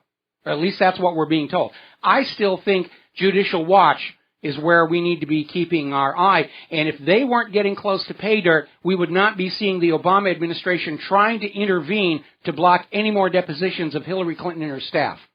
There is a really nasty secret being protected there. And Hillary's supporters coming on out saying, well, it was just a bunch of innocent, stupid mistakes. No, that's not going to wash. That's not going to wash. Title 18 says, even if it's just negligent, if you place our secrets at risk, you are guilty. You know what else I would like to see, too? What? I'd like to see the military come out to say that if she's elected, God forbid, that the military will not honor her, they will not obey her orders, and if necessary, they would even remove her from office when she's in. I think they should have removed Obama already. Well, I am really hesitant to promote any kind of a course of action that is going to result in Americans killing Americans in the streets of the United States of America. I'm really opposed to that idea. I understand it may be inevitable at this point, but whether we're talking military coup or public uprising, I'd like to avoid it. I've worked 22 years to not have that happen in the streets of America. Well, why would that cause violence? If the military did it quickly, arrested her, or even like said they should have arrested Obama already, placed him on trial, why would that trigger violence? That would be clean and necessary, because the Congress is not doing its job by the Constitution. So the only other organization has the power to remove these people is the United States military, unless if the people themselves do it. I understand your point. And it would be an extreme outcome. And the only reason I'm not rejecting it outright is because I do know a lot of military people. We have the highest per capita density of military bases of any state in the country. And we have a lot of military people living around us. We're friends. I pet their dogs and the rest of it. And by and large, they tend to be very strict constitutionalists. And that, to me, is a real plus. Any kind of a military coup would be a high-risk venture because of those who are leading it. But again, if push comes to shove, I have more confidence and faith in the military complying with the Constitution and the Bill of Rights than certainly with our present civilian leadership. Unfortunately, you're right. I haven't been in the military myself. I can tell you that that's a fact. Yeah, well, I was never actually in the military during Vietnam. I was designated a hostage. So, Okay. Okay. But that's, but let's hope, hopefully it won't come to that, but hopefully we'll get Trump is going to be elected, and hopefully this woman will never see the inside of the White House. I hope she sees the inside of a jailhouse, not the White House. Oh, I would love to see that, but I'll just be happy if her career comes to a crashing end and she can take all of her money. And, of course, if there is a RICO lawsuit against her foundation, that means all the Clintons' accumulated wealth could be confiscated by the U.S. government. And I'm sure they'd spend it on all kinds of bad purposes. I'm sure she's got some of it hidden away. But, again, the best way to punish a money junkie is you take their money away. Okay. Unfortunately, she's probably got a lot of it stored in Swiss bank accounts. Probably. That would be pretty difficult. At this point, once she's out of the presidential race, I'm going to be happy with that. I don't need to. Well, yeah, it would make me happy too. But I would really like to, for justice's sake, I'd like to see this woman. I'll tell you what I'd like to see. I would like to see the federal government realize that their only path to regaining the public trust is to have a Truth and Reconciliation Committee, which will stand up there and say, yes, you're right. John F. Kennedy was the victim of a conspiracy, which, by the way, the House of Representatives concluded that long ago. Yes, Vincent Foster was the victim of a murder made to look like a suicide, and just say, yeah, all these things happened, and we're going to draw a line here and acknowledge all these bad things that were done by previous administrations, and we're going to draw a line here and say, from this point forward, we're going to make some real changes. And we, the people, will have to put... May I finish, please? We, the people, are going to have to put that government on notice that the first time they screw up and double-cross us and we catch them with a lie again, then it's going to be all options are closed except a revolution. Mike, is there any possibility you see Wolfgang Halbig on your show again, talking about false flag with Sandy Hoax?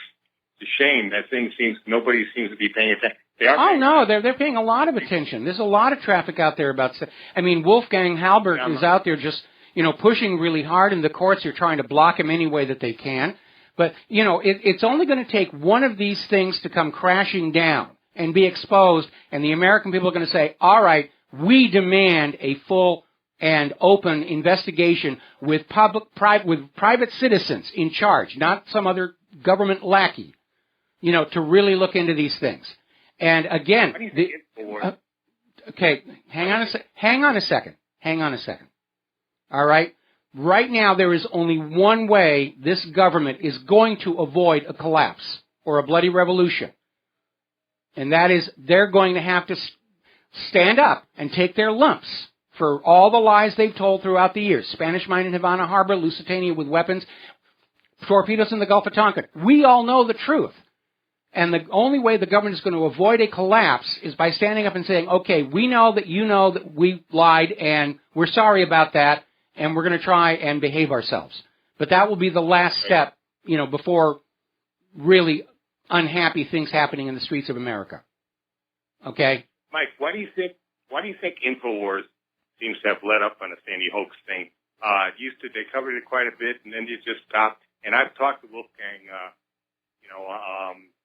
personally, because he gives his phone number out, and I've contributed to his fund and everything else.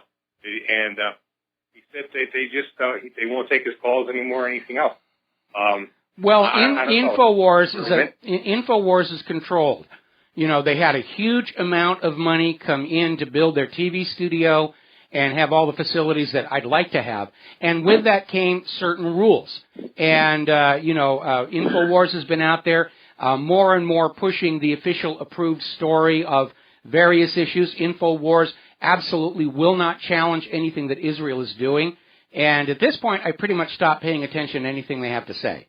But I get a lot of emails from people saying, you're not going to believe the nonsense they're pushing out there. And again, when you accept millions of dollars in funding for your operation, strings are always going to be attached to that. Okay? Where do you think that money came from? Who knows? At this point, who cares? Thank you very much for the phone call. We're going to switch over to Jackson in Washington. Aloha, Jackson. You're on the air. What's on your mind? Hello, Michael. Hey, this administration, they cannot take Hillary down because everyone in the administration goes with her. Well, we keep hearing rumors that Hillary has been sending out back-channel messages. She's got all the dirt on all the nasty stuff this government has been doing for the last quarter of a century. And the word we're getting is that she's sending out a message that if she is not made President of the United States of America, she's going to start destroying careers, if not bring the entire government down with her. Yeah, well, that solves a lot of the problems of why Hillary's still in there. Oh, yeah. I mean, and again, like all this business with the private email server, this is nothing new. When Congress was trying to investigate the Clintons back in 1999, they had an email server in the White House, and oh my goodness, there was a breakdown. We lost 1 million of these subpoenaed emails. Golly gee shuckies. Isn't it amazing how incriminating records just seem to vanish? Remember when the Oklahoma Federal Building was blown up? The FBI the Congress was about to hold hearings on what happened at Waco, and the FBI had collected all the evidence and stored it in the Oklahoma City Federal Building, and it blew up, and at that point, the congressional investigation collapsed. There's no evidence. It's all gone away. Gosh darn that. Timothy McVeigh. Okay? Well, I sure enjoy your show, Michael, and you sure got things down pat. All right. Thank you very much for... Talk to you. All right. We're going to let you go here. We're coming up on a commercial break. Oh, my goodness. Apparently, there are critical flaws on Hewlett-Packard, Dell, Acer, Asus, and Lenovo laptops that let hackers take over the machine in 10 minutes. Apparently, this is right down in the BIOS level, where you can't block it with any application-level software. Did these companies goof, or have hackers discovered some of the back doors that were mandated by the National Security Agency? Do you realize that the NSA, far from ensuring the security of our corporate, or rather our IT infrastructure, have actually made us more vulnerable by boring all these holes in to spy on us? Because inevitably, the cyber criminals are going to find them. Got to take a break for commercials. We'll be right back. And aloha, America. Welcome back to the show here, coming up on the top of the hour, and our third hour guest. Now, as you know, we have this new generation of smart TVs. And frankly, I find them very annoying. I'll be watching a TV show, and all of a sudden there'll be this banner in the middle. Your smart hub has finished updating itself. You'll have to get the remote and click a button to see the screen again and what's going on here. I find that very annoying, and all these remotes with all these buttons here. And I'm not a Luddite. I spent my life working in technology, NASA, and all these computer stuff. But when I watch TV, I want a simple, entertaining experience. And there's part of me that actually misses the old-fashioned TV that just had the two knobs, off, on, volume, and the channel selector. Maybe a little tone ring on the volume side, and that's it. Turn it on, be entertained. That's what's going on. As you know, the advertising is getting more and more intrusive, and apparently Samsung is using the update feature on their old smart TVs to install new and more aggressive advertising, where the pop-ups on the menus will have more ads to them. I don't even use the Smart Hub. I don't even want to deal with it. Just give me my cable movie, and I'll be happy on that. Now, Samsung has also come out and saying that any owners of their computers do not upgrade to Windows 10. Because Samsung, nearly a year after the official release of Windows 10, is out there saying the drivers for their PCs still don't work with Windows 10. If you install Windows 10, your machine could brick. It's amazing. Industry experts are very concerned that because so many people are afraid of forced Windows 10 upgrades, they're turning off automatic updates, which means they're not getting the updates that are being sent out to deal with new hacker threats and cybercrime threats, because they don't want that Windows 10. There's also that factor that lately the Microsoft patches seem to cause more damage than good. It's our deteriorating state. Now, the other day, as you know, at the top of my website, I've got the little announcements, and the announcement indicator blinks. And in getting that to work with all browsers, I stumbled across something that I think lies at the heart of the terrible state of software design in the United States right now. In the early days of HTML, if you wanted text to blink, it was 2 inline tags. Blink, the text you wanted, and then the close tag for blink. That was it, and it worked. It was pretty simple. Today, most browsers no longer support those tags. They're not part of the updated standards, where we have this group of people who get together and constantly change the standards so that everybody who's trying to learn how to work with the web goes on out and has to buy new textbooks and take new classes and everything. And today, to get blinking text, is 2 inline tags and 43 lines of code. I think that's the reason why the Obamacare website was a disaster. I think it's the reason the F-35 software is such a mess. All right, we're going to take a break for our top of the hour station identification. We're going to be back with our third hour guest, Helen Davis Chapman, and Bernie Madoff with the loot. We'll be right back. Aloha, America. Welcome back to our show, hour number 3. And joining us today on Skype is Helen Davis Chapman, who has got some new information regarding the Bernie Madoff scandal. So, Helen, thank you for spending time with us today. Well, thank you for having me. Now, for those who may not have been paying attention, new listeners, new readers, whatever, the Bernie Madoff scandal was one of the few cases of Wall Street corruption that actually resulted in a prosecution and a jail sentence. And Bernie Madoff was a very well-respected, reputable member of Wall Street who was a co-founder of NASDAQ. And he was running this little investment operation, which turned out to actually be a pyramid scheme. And he defrauded his investors over the space of 12 years of some $65 billion, and they're still trying to clean up that mess. And what was really infuriating to a lot of people is the Securities and Exchange Commission, which is supposed to be watching out for this kind of behavior, basically turned a blind eye. Now, there was a guy named Harry Markopolos who kept bringing evidence to the SEC that Bernie Madoff's operation was fraudulent. And the SEC investigators went on over to Bernie Madoff's office, and they dropped off resumes. They wanted in on the party.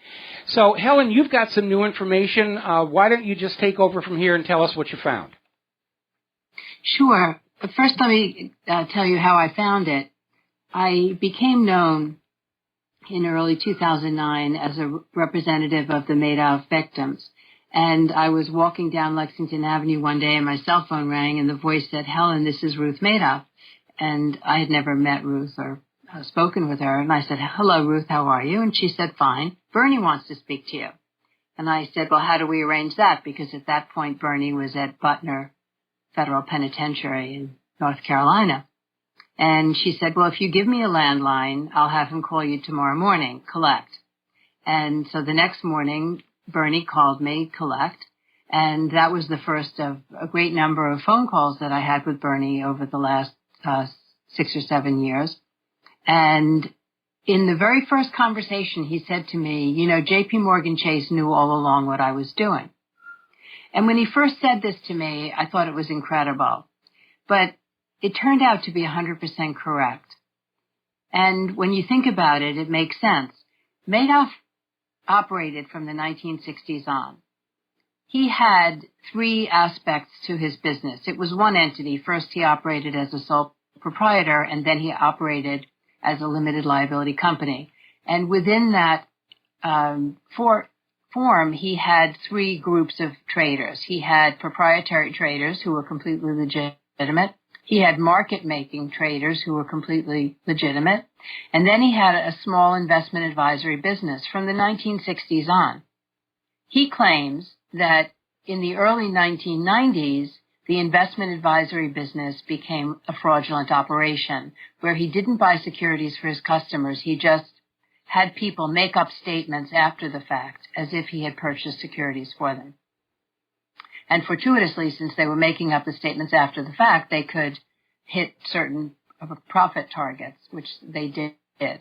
Okay. And that part of Madoff's business led to a $64.8 billion loss. That investment advisory business was carried on exclusively at J.P. Morgan Chase.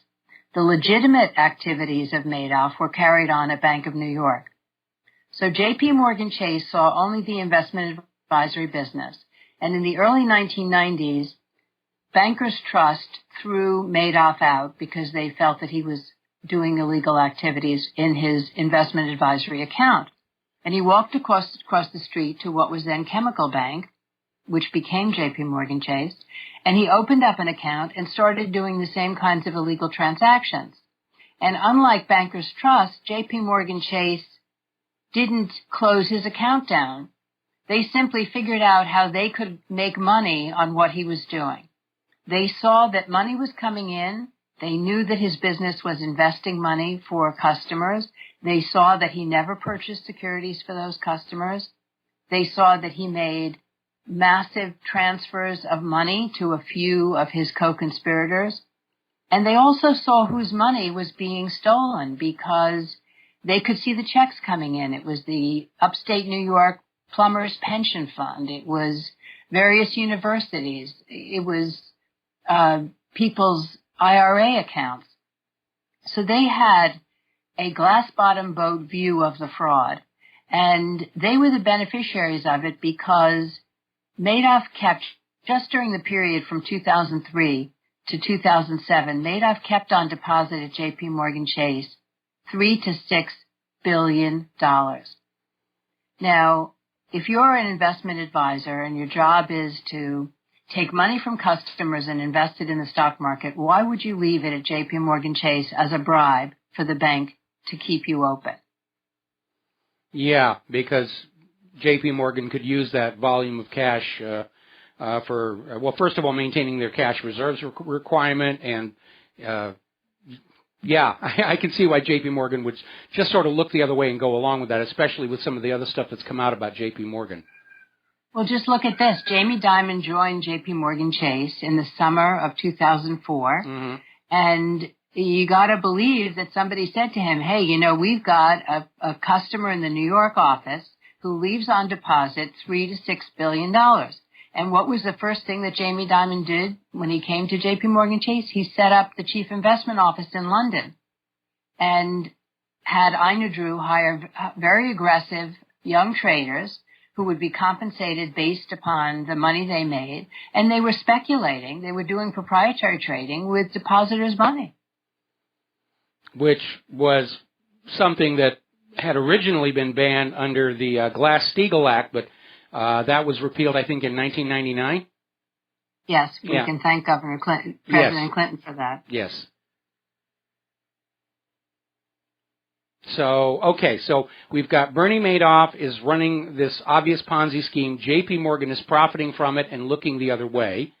And so eventually, of course, the pyramid fell apart, and Bernie, almost unique in Wall Street, actually got arrested and prosecuted and sent to prison, where I understand he's pals with Jonathan Pollard. So where does it go from here? What's happening now? Well, I wouldn't want to give President Obama credit for prosecuting Madoff because Madoff confessed. Yes. Ironically, if Madoff had not confessed, he probably would have been given a get-out-of-jail-free card, just like all of the criminal bankers on Wall Street whose banks have admitted to committing felonies, but we have a unique kind of crime these days. It's not committed by people. It's committed by the bricks and mortar. So whether it's a criminal conspiracy to violate the Sherman Antitrust Act by fixing LIBOR or the foreign exchange rates, which has an impact of trillions of dollars on millions of people. Whatever the crime is, the bricks and mortar pay a small portion of the profits as a penalty, and nobody gets prosecuted. Well, that's a system that's just going to guarantee that the corruption and greed are going to proceed, out of control. I mean, obviously, Iceland had the right idea, throwing some of their bankers in prison, although their sentences got reduced. We have other countries like China and Iran where a crooked banker faces a death sentence. And the system we have here almost seems to encourage these people to all want to be the Wolf of Wall Street. Well, of course it does, because, I have on my website, jpmadoff.com, I have a roulette wheel because I wanted to portray in a meaningful way the level of criminality on Wall Street. And I wrote this book only about J.P. Morgan Chase because of the Madoff connection, but you could write a similar book about HSBC, about Bank of America, about Citigroup, about Goldman Sachs. They all have become criminalized institutions, and they derive a substantial portion of their profits from illegal activity. But the roulette wheel on my website has, if you click on it, it spins, and wherever it stops, there's a slice, which is a judgment or a fine or a penalty that J.P. Morgan Chase has paid just in the last 4 years. And the total that they've paid just in the last 4 years is $36 billion in fines and penalties for criminal violations, for defrauding veterans, for defrauding homeowners, for defrauding credit card holders. It doesn't matter what group of customers it is, they figure out a way to defraud them. But this is just a tiny, tiny amount of the money that they took in with these various frauds. So, and when they pay a fine like that, much of that comes off their tax bill. And so we, the taxpayers, literally wind up footing the bill for a significant portion of these fines. And that's absolutely true. It's crazy, but you're right. The fines are tax deductible. That's absolutely ridiculous. All right. Well, if we're going to say that banks are people, like Citizens United, corporations are legal persons, then we have to be able to have a system of punishment for these legal persons when they misbehave. We need to be able to throw the brick and mortar into prison, or even, if necessary, have a death sentence that can be applied against a corporation to literally dissolve it and say you're not going to behave like this anymore. Because as long as these money junkies can hide behind these corporate fictions, they have absolutely no incentive to rein in their greed and their bad behavior. Well, I think that Eric Holder did such an enormous disservice to the people of this country because his nonsensical theory that you can't prosecute the criminals within any of the major financial institutions because these institutions are too big to fail. Let's just take J.P. Morgan Chase. They have 240,000 employees, and let's assume that there are 10,000 out of the 240,000 that cannot distinguish between right and wrong. Is it really true that J.P. Morgan Chase can't survive if you take those 10,000 criminals and put them in jail where they belong? Well, if that's true, then the institution should not be surviving. Yeah, that would be very fragile. Well, somebody did a survey, this magazine did a survey on Wall Street some years ago, in which 25% of the traders and bankers they interviewed actually admitted that, yes, they regularly engaged in fraud. Some even went so far as to say that without the fraud, their companies would have failed long ago. I don't believe in the concept too big to fail. What's behind all this is an implied threat, where if you put our executives in prison, we will arrange to wreck the economy and hurt some people and drop the blame back on the government. Believe it or not, back when there was an attempted or a planned coup d'etat against President Roosevelt that was nominally going to be led by Major General Smedley Butler. But he went along with the coup plotters, all these people on Wall Street, until he had enough evidence, and then he took it to Congress that promptly declared the whole thing classified. Roosevelt wanted to arrest the coup plotters, and they just sat there smiling and say, if you arrest any of us, we will crash your fragile New Deal economy and make sure the media blames you. And so Roosevelt was not able to do anything until the start of World War II, at which point he nailed a lot of these people with the Trading with the Enemies Act. But we have the same system today. I don't think that these institutions would stop working if the criminals running them went to prison. What's going on is that certainly the donations to certain campaigns would dry up if certain people went to prison. But we have created this economic ruling class of people who are legally untouchable, and that has got to stop. I agree with you 100% because what people forget is that the average honest, hardworking American is the fodder. Where does all this money come from that they cheat people out of? They're just cheating it out of innocent, hardworking people. Yeah, that does seem to be it. I mean, we're the source of the wealth here, and one of the areas in which our current economic system is so short-sighted, they seem to have forgotten that. They're so busy sucking the money out of the top of the economic system that they're forgetting if there's no way for that money to get back down to the bottom in high-paying jobs, then people stop buying the stuff that's in those shopping malls. They stop buying new cars. They stop buying homes or anything, and the whole thing grinds to a halt. But I tend to view these ultra-rich people literally as the victims of addictive behavior. That's why I call them money junkies. And just like heroin junkies or cocaine addicts or meth addicts or whatever, they're literally oblivious to the harm their addiction causes. But because they're dressed in the fine clothes and they have a $100,000 wristwatch on their hand and they're driving these fancy cars, most people don't recognize that they're looking at people who are displaying symptoms of a mental illness. And because of that, the wealth inequality in this country is spinning out of control. And we're seeing all the high-paying jobs were sent to other countries. We're seeing all these low-wage workers being brought on in. And it is going to collapse the entire economy. And nobody seems willing to stand up and say, hey, we're headed in a direction that's going to wreck this for absolutely everybody. Can we not find a way to change course?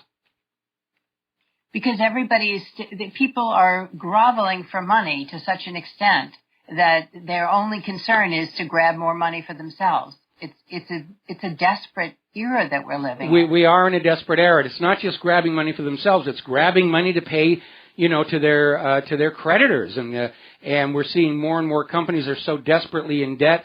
They're starting to take shortcuts on product safety and product quality. So that they can maximize profits, with most of those profits going to the banks that funded them, into business in the first place. And the problem with all private central banking systems, it's a naturally unstable system in that, by design, it creates more debt than money with which to pay that debt, and the debt simply grows and grows and grows and grows until it's absorbing all of the gross domestic product, and at that point, the whole system locks up. And we're dangerously near that point right now. So what's the solution? Well, my solution is basically Andrew Jackson's solution, and that is that we have got to bring this private central banking model to an end, because this idea of a private bank being allowed to create the public currency and loan it into circulation at interest is a great deal for the bankers and a terrible deal for the people of the nation. Now, the United States has had 3 of these central banks operating, and the first 2 nearly destroyed the place. Congress refused to renew the first one, which resulted in the War of 1812. Andrew Jackson shut down the second one, which led to his attempted assassination. Now we have the third one, which is called the Federal Reserve. And every single nation that is following this economic model inevitably winds up with the bankers owning all the hard assets, and ordinary people, no matter how hard they work, no matter how much they sacrifice, they're hopelessly trapped in debt slavery. And that's really what it's all about. These private central banks understand these pieces of paper with colored ink aren't really worth anything. The object of value is the imposition of a sense of a debt obligation onto the people with which to control them. It's rule by compound interest, and it's no more legitimate a form of governance than rule by slavery or rule by divine right. And like those former failed systems, it only works as long as people allow themselves to be brainwashed into believing this is the way the world is supposed to be. When you stop believing that, when you become a private central bank heretic, you are taking that first step back to freedom. And we need to go back to the economic system this nation started with, where the government creates the money, coins the money, based on some commodity of value, spends it into circulation to buy what the government needs. The money, the currency flows through commerce without accruing interest and is taxed back in the same amount at the end of the cycle to balance the books. And that's a system that works for the nation and the people. But the private central banks exist to serve the private central banks. And inevitably, throughout history, every nation with a private central bank winds up with the population hopelessly in debt and the bankers owning all the hard assets. And that's the way they designed it. Banking isn't a science, it's actually a religion. It's a bunch of arbitrary made-up rules that enslave the masses to the priesthood, in this case the bankers. And it does really need to come to a screeching halt, because it's all going to collapse. And the current situation where all of these private central banks around the world are now linked together by globalism means we have a once-in-a-lifetime opportunity where they're all going to collapse at the same time, and we can restart the economic model right from the get-go, saying no more private central banks, no more private central banks. They've been playing this scam on the human race for 300 years. That's enough. Let's let them go their merry way and roll around on their money and have orgasms, and we're going to go back to an economic system that serves the nation and its people. We got to take a break for commercials. We'll be right back in just a minute. And aloha, America. Welcome back to the show here. We're talking with Helen Davis Chafin. She has a book out, J.P. Madoff, the book. It's available on Amazon. Her website is jpmadoff.com. I just linked to it from What Really Happened. So you can find this book, and basically goes into the details about how J.P. Madoff, how Bernie Madoff, I like to call him Madoff with the loot, basically cheated his investors out of almost $65 billion, and J.P. Morgan was right there helping him do it. They are, in fact, all crooks. And as long as we have a government of enablers that look the other way, the situation's going to get worse. And I'd like to remind you all of the classic definition of fascism. That is when government power and corporate interests are aligned together against the general population. And that's not my definition. That's from Benito Mussolini, who won the Olympic gold medal for being a fascist jerk. So we're seeing it. We're not a capitalist society any longer. We have descended into outright economic fascism. And that's the problem. And those who are on the inside, whether it's Washington, D.C. or Wall Street, have no motive whatsoever to change what they're doing, because it gets them what they want, more of your money. Helen, do you have anything else you want to share with our listeners in the next 3 minutes? Well, one example of what's happened is the trillions of dollars that the Federal Reserve has given to the banks since 2008, as if they were performing some public service. And, of course, they've just used this in order to finance their illegal activities. Yeah, and of course, every time the Federal Reserve creates another $1 trillion out of thin air and gives it to Wall Street, it's killing the value of the money you have in your pocket that you already worked for, that's in your wallet or buried in the mayonnaise jar out in the pineapple plantation. It's almost like Wall Street is run by Lord Voldemort, and he waves his magic wand, and real value and worth vanishes from your pocket and appears in the accounts of J.P. Morgan.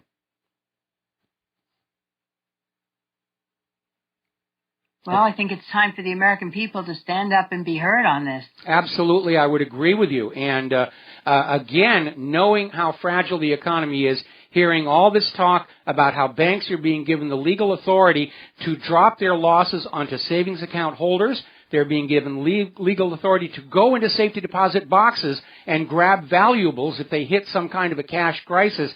My advice to all America continues to be, you should have no more in the bank than you need to cover your immediate obligations. Have the rest at home, some in cash, some in physical silver and gold. Because when it starts to come apart, They're going to grab what's in your bank account. Remember, the last official act of any government is to loot the nation, and we're getting close to that point. Anything else, Helen? No, thank you so much for having me. All right, well, on. thank you for joining us today there, and I hope a lot of people are going to buy your book and read it. Again, that's J.P. Madoff, the book, the website jpmadoff.com. You can find it going to WhatReallyHappened.com. The book is at Amazon, and it is a peek inside this incestuous world of fraud and corruption that is the nation's financial centers.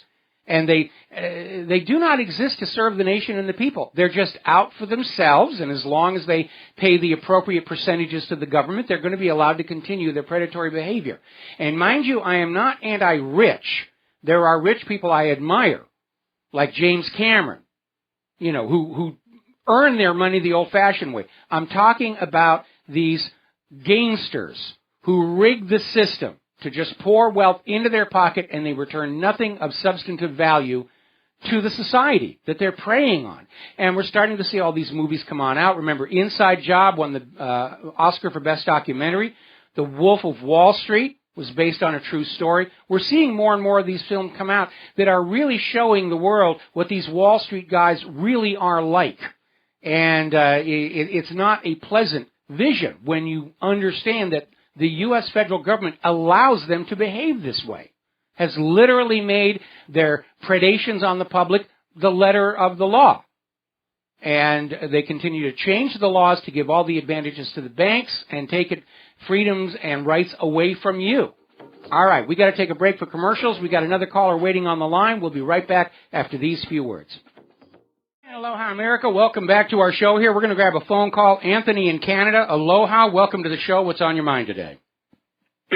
Hi, Mike. I guess a couple things. The first part, I guess, is somewhat old news. People were getting panicked about Sheldon Adelson donating about $100 million to Donald Trump's campaign. I think there's two things that's going to ensure. One of them, it's going to ensure that I know Donald Trump talked about a reinvestigation into 9/11. I think one of the things that's going to make sure of is that Donald Trump is going to go along with the Alex Jones game and just blame Saudi Arabia and the United States for 9/11. So I think that's one of the issues. The second issue I think it'll do is it'll keep the status quo on the Israeli-Palestinian issue, which it seems like, that was one of the things Trump emphasized at AIPAC.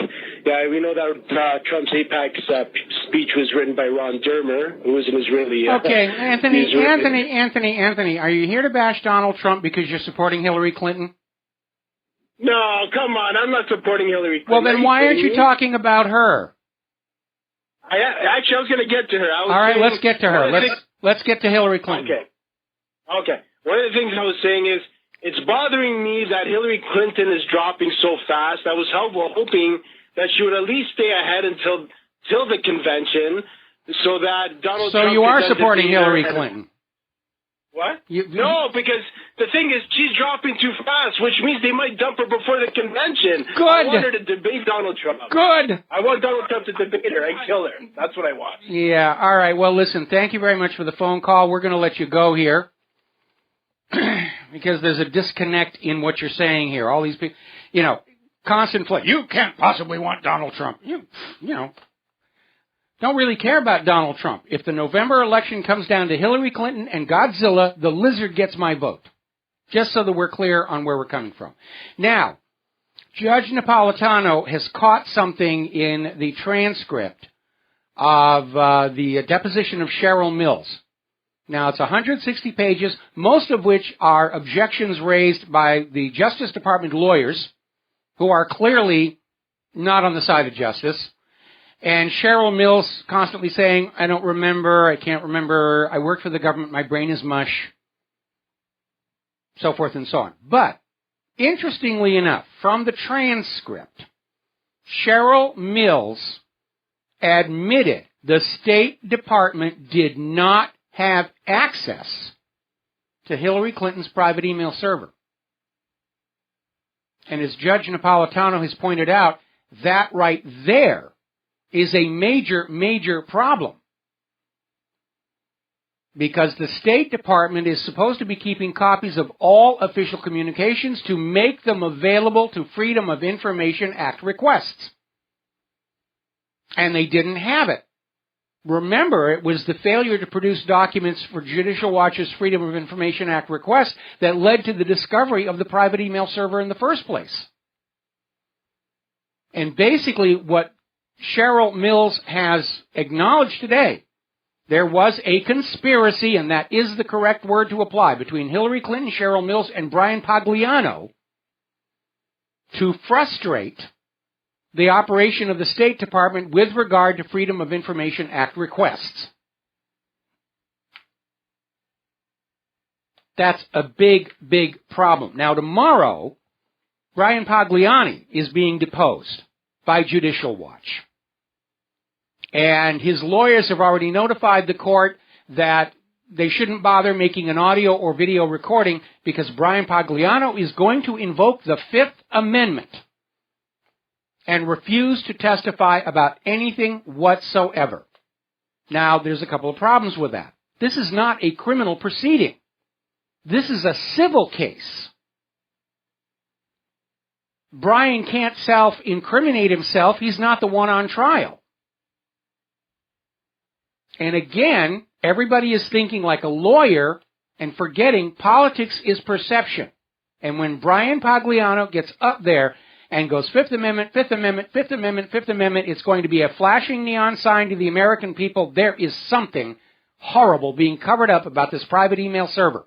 And I think I know what it is. And I'm going to go on asking that question. Are we seeing a repeat of the 1996 Chinagate scandal where the Clintons were transferring U.S. technology with military applications to China in exchange for donations to Bill Clinton's re-election campaign?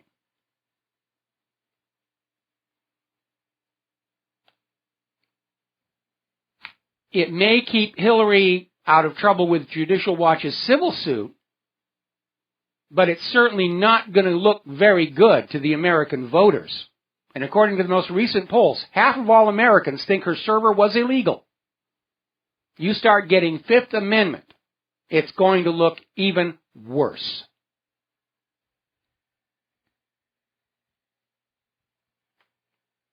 If there's no information forthcoming, then the voters are free to let their imaginations run wild and just imagine the worst possible interpretation. Why shouldn't they, after all that we've seen from the Clintons, or for the government as a whole? Torture, show trials, drone strikes killing innocent people. At this point, the question isn't, what is our government capable of?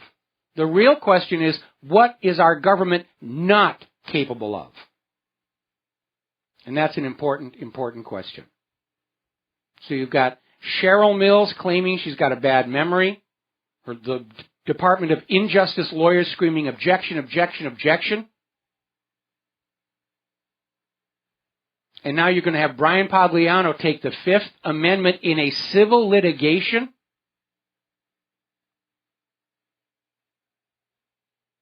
That's going to really, really hammer Hillary Clinton's poll numbers. No wonder we're starting to see these editorials in the Wall Street Journal that she may not be the Democratic nominee. Now, getting on back to Katie Couric, we're seeing the gun grabbers on a rampage again, and not just because of what happened at UCLA this morning. Katie Couric was caught fraudulently editing her anti-gun presentation, her documentary, where she was out there selectively editing to make it look like the pro-gunners didn't know what they were talking about, couldn't answer questions.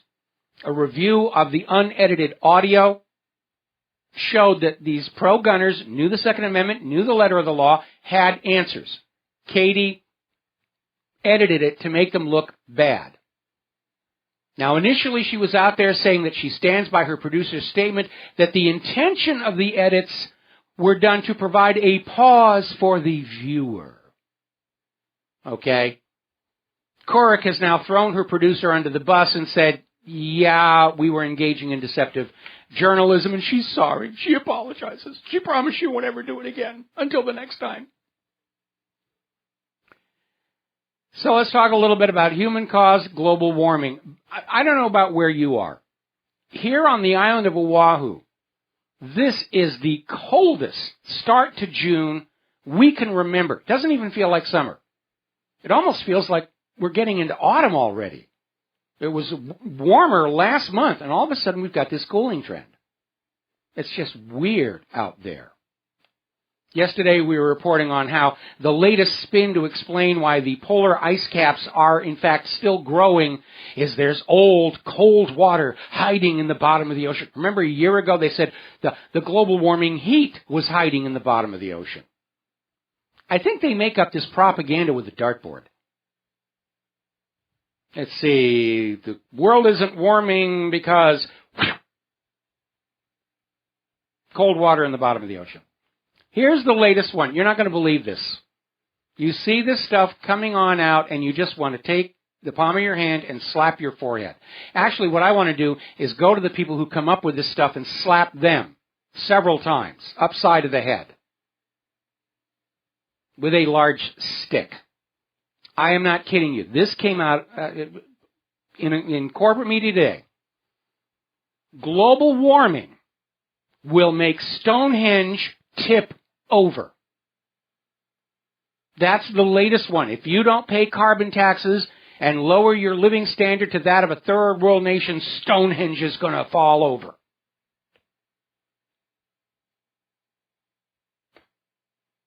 I mean, when you consider how old Stonehenge is, you will realize that Stonehenge has been standing there through the Roman warming period, where it was a heck of a tourist attraction. They found lost Roman coins all around the ground there underneath. It was standing through the medieval warming period, still there. But today, because you won't curtail your carbon dioxide, Stonehenge is going to fall on over. They are getting desperate. They really are. Now, I want to hit this story again. We talked about it, I think, last week, but this needs to be hit time and time again. The CDC has been at the forefront of proclaiming that vaccines are perfectly safe, they couldn't possibly harm anybody, and there is no link between vaccines and autism. They've been saying it all along. There's no link between the mercury-based preservative thimerosal and autism, even though it is known that mercury causes neurological damage. But according to a recent Freedom of Information Act lawsuit, the CDC has had to release documents that were being kept under wrap in which the CDC knew all along that thimerosal causes autism and hid that information from the public. In exactly the same way the EPA hid the truth about lead poisoning of the public water supply in Flint, Michigan. Because we're not here to take care of you people. We have to protect corporations. We have to protect the profits. We have to serve the money junkies.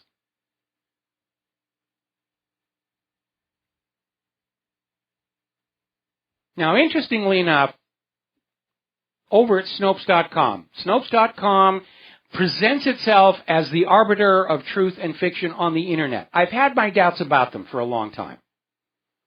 But if you go over to Snopes.com, they are fully on board denying that vaccines cause autism, which suggests that Snopes is another paid gatekeeper to protect certain vested interests. There's a lot of that going around. Remember, nobody on earth, in the corporate media, in the government, is going to give you the truth about anything, because the truth doesn't help them, doesn't do anything for them. Right now, it is less expensive to sell dangerous products and hire a public relations firm to get the corporate media to tell you that your side effects are all in your imagination than it is to produce a good product. And because in this tight economic time, corporations are struggling to stay profitable and stay in business, that's their option. Yeah, we know the stuff is causing harm. We'll make up for it down the road somewhere when times are better. We'll do something nice for the public. But right now, you know, our first legal obligation is to the stockholders, and we have to keep them happy here. And that's another way in which the laws of this nation are written against the interests of the general population and in favor of the money junkies. Corporate officers in publicly traded corporations, their first obligation legally is to the stockholders at the expense of their own workers and their customers.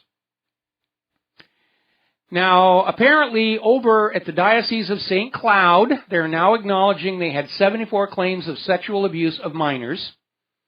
They're saying that none of these claims involve anybody who's currently working in the parish ministry.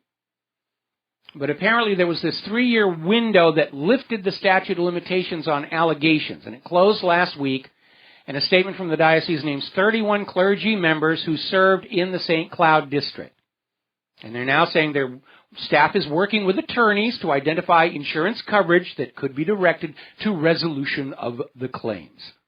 Now, this is not confined just to the Catholics. It seems to be more of a problem with the Catholics, but there are other religious denominations that are caught with this. And, you know, part of it may just be that when you have this kind of power and control over people, some of your darker instincts will come to the fore. There's no restraint. A major reason this got so out of control was just this idea that you don't talk about it. You're talking about the church. You're talking about God and Jesus. You can't say these things. And when you have that kind of immunity, I can imagine that there are people with very dark motives who love that instant respectability and untouchability of those robes. And those white robes often conceal the very darkest of hearts. Just look at the Inquisition, the witch burnings, the unholy crusades. There are a lot of good people in the church, but it's dangerous to presume everybody is a good person in the church. Ultimately, good people will do good things. Bad people will do bad things. Both will often cite religion as their reason. But it still comes down to human choice and human action. Of doing things that maybe you ought not to be doing and looking for any device where you can evade the consequences of your actions. And that applies not just to the clergy, it applies to Hillary Clinton. That's what she's doing. And before we run out of time on the show, because we're almost to the end of the show, I do want to go back to the Hillary camp's latest defense. It was just a series of innocent mistakes. There's no criminal intention. That's their new defense. She didn't mean any harm. Well, there's no way really to peek inside Hillary Clinton's skull and know what she intended. And it ultimately does not matter.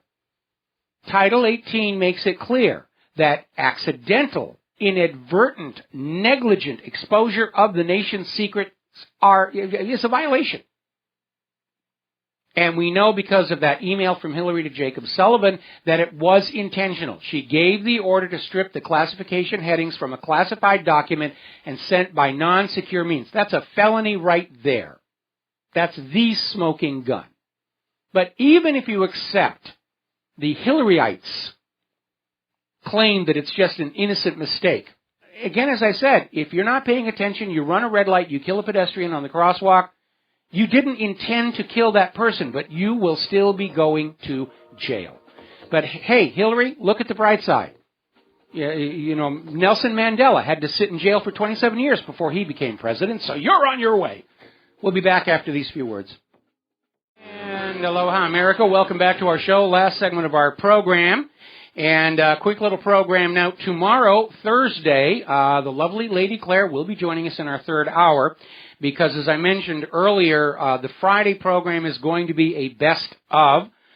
Claire and I have a prior commitment that we do not wish to get out of, and so we're going to be unavailable for the live broadcast on Friday. But we'll be back on the air on Monday, and I'm sure that the Clintons are going to give us lots of stuff to talk about here. Okay, now, not too long ago, there was an interview at the press conference at the State Department and a Fox News correspondent, James Rosen, asked a very difficult question, and basically it disappeared from the replay at the State Department. And originally the State Department said it was a technical glitch. Really, we had this video sitting on Hillary's email server or something like that. Now the State Department is admitting that somebody high up made a specific request to delete that question from the video. Winston Smith, white courtesy phone, Winston Smith, white courtesy telephone. And if you don't know what I'm talking about, go read a book called 1984. Now, we've been talking about the Brexit, but what is less known is there are a lot of other member states of the European Union are thinking about heading for the exits right now. And looking at what's going on in France with these protests and riots, it's almost like we're at the doorstep of a new French Revolution. And economists like to talk about the Frexit index, and they're now saying it's basically tripled since last month. And let's see, they're looking at investors are seeing a higher risk that France, refusing the austerity, is going to leave the European Union. And we know Denmark is talking about it. Germany certainly is going to bail if Britain leaves. Because right now, Germany and Great Britain have been bearing the load of trying to keep the rest of the European Union nations solvent. And right now, it has cost Germany dearly. 30% of their children require some state assistance right now. And that's not even counting the load coming in from the refugees. If Britain goes, Germany will have to bail just to save itself. Okay, now, we've been talking about the TSA, the country's second most hated agency, and they've come up with a new answer for the long lines. More security. We need more fondling. We need more swabs. We need more rubber gloves. Why? They haven't found a single real terrorist in 15 years here. I mean, it really is an absurd situation. Here in Hawaii, you've got to wait in line 2 hours for a flight that lasts 20 minutes. All right, there's the music. Time for me to get on out of here and get something useful done with the rest of the day. We'll be back tomorrow, Thursday, here on the Republic Broadcasting Network. Until then, stay informed, stay safe, stay skeptical, share what you know with everybody that you know. Thanks to everybody sending in donations. We'll be back tomorrow. Aloha, America.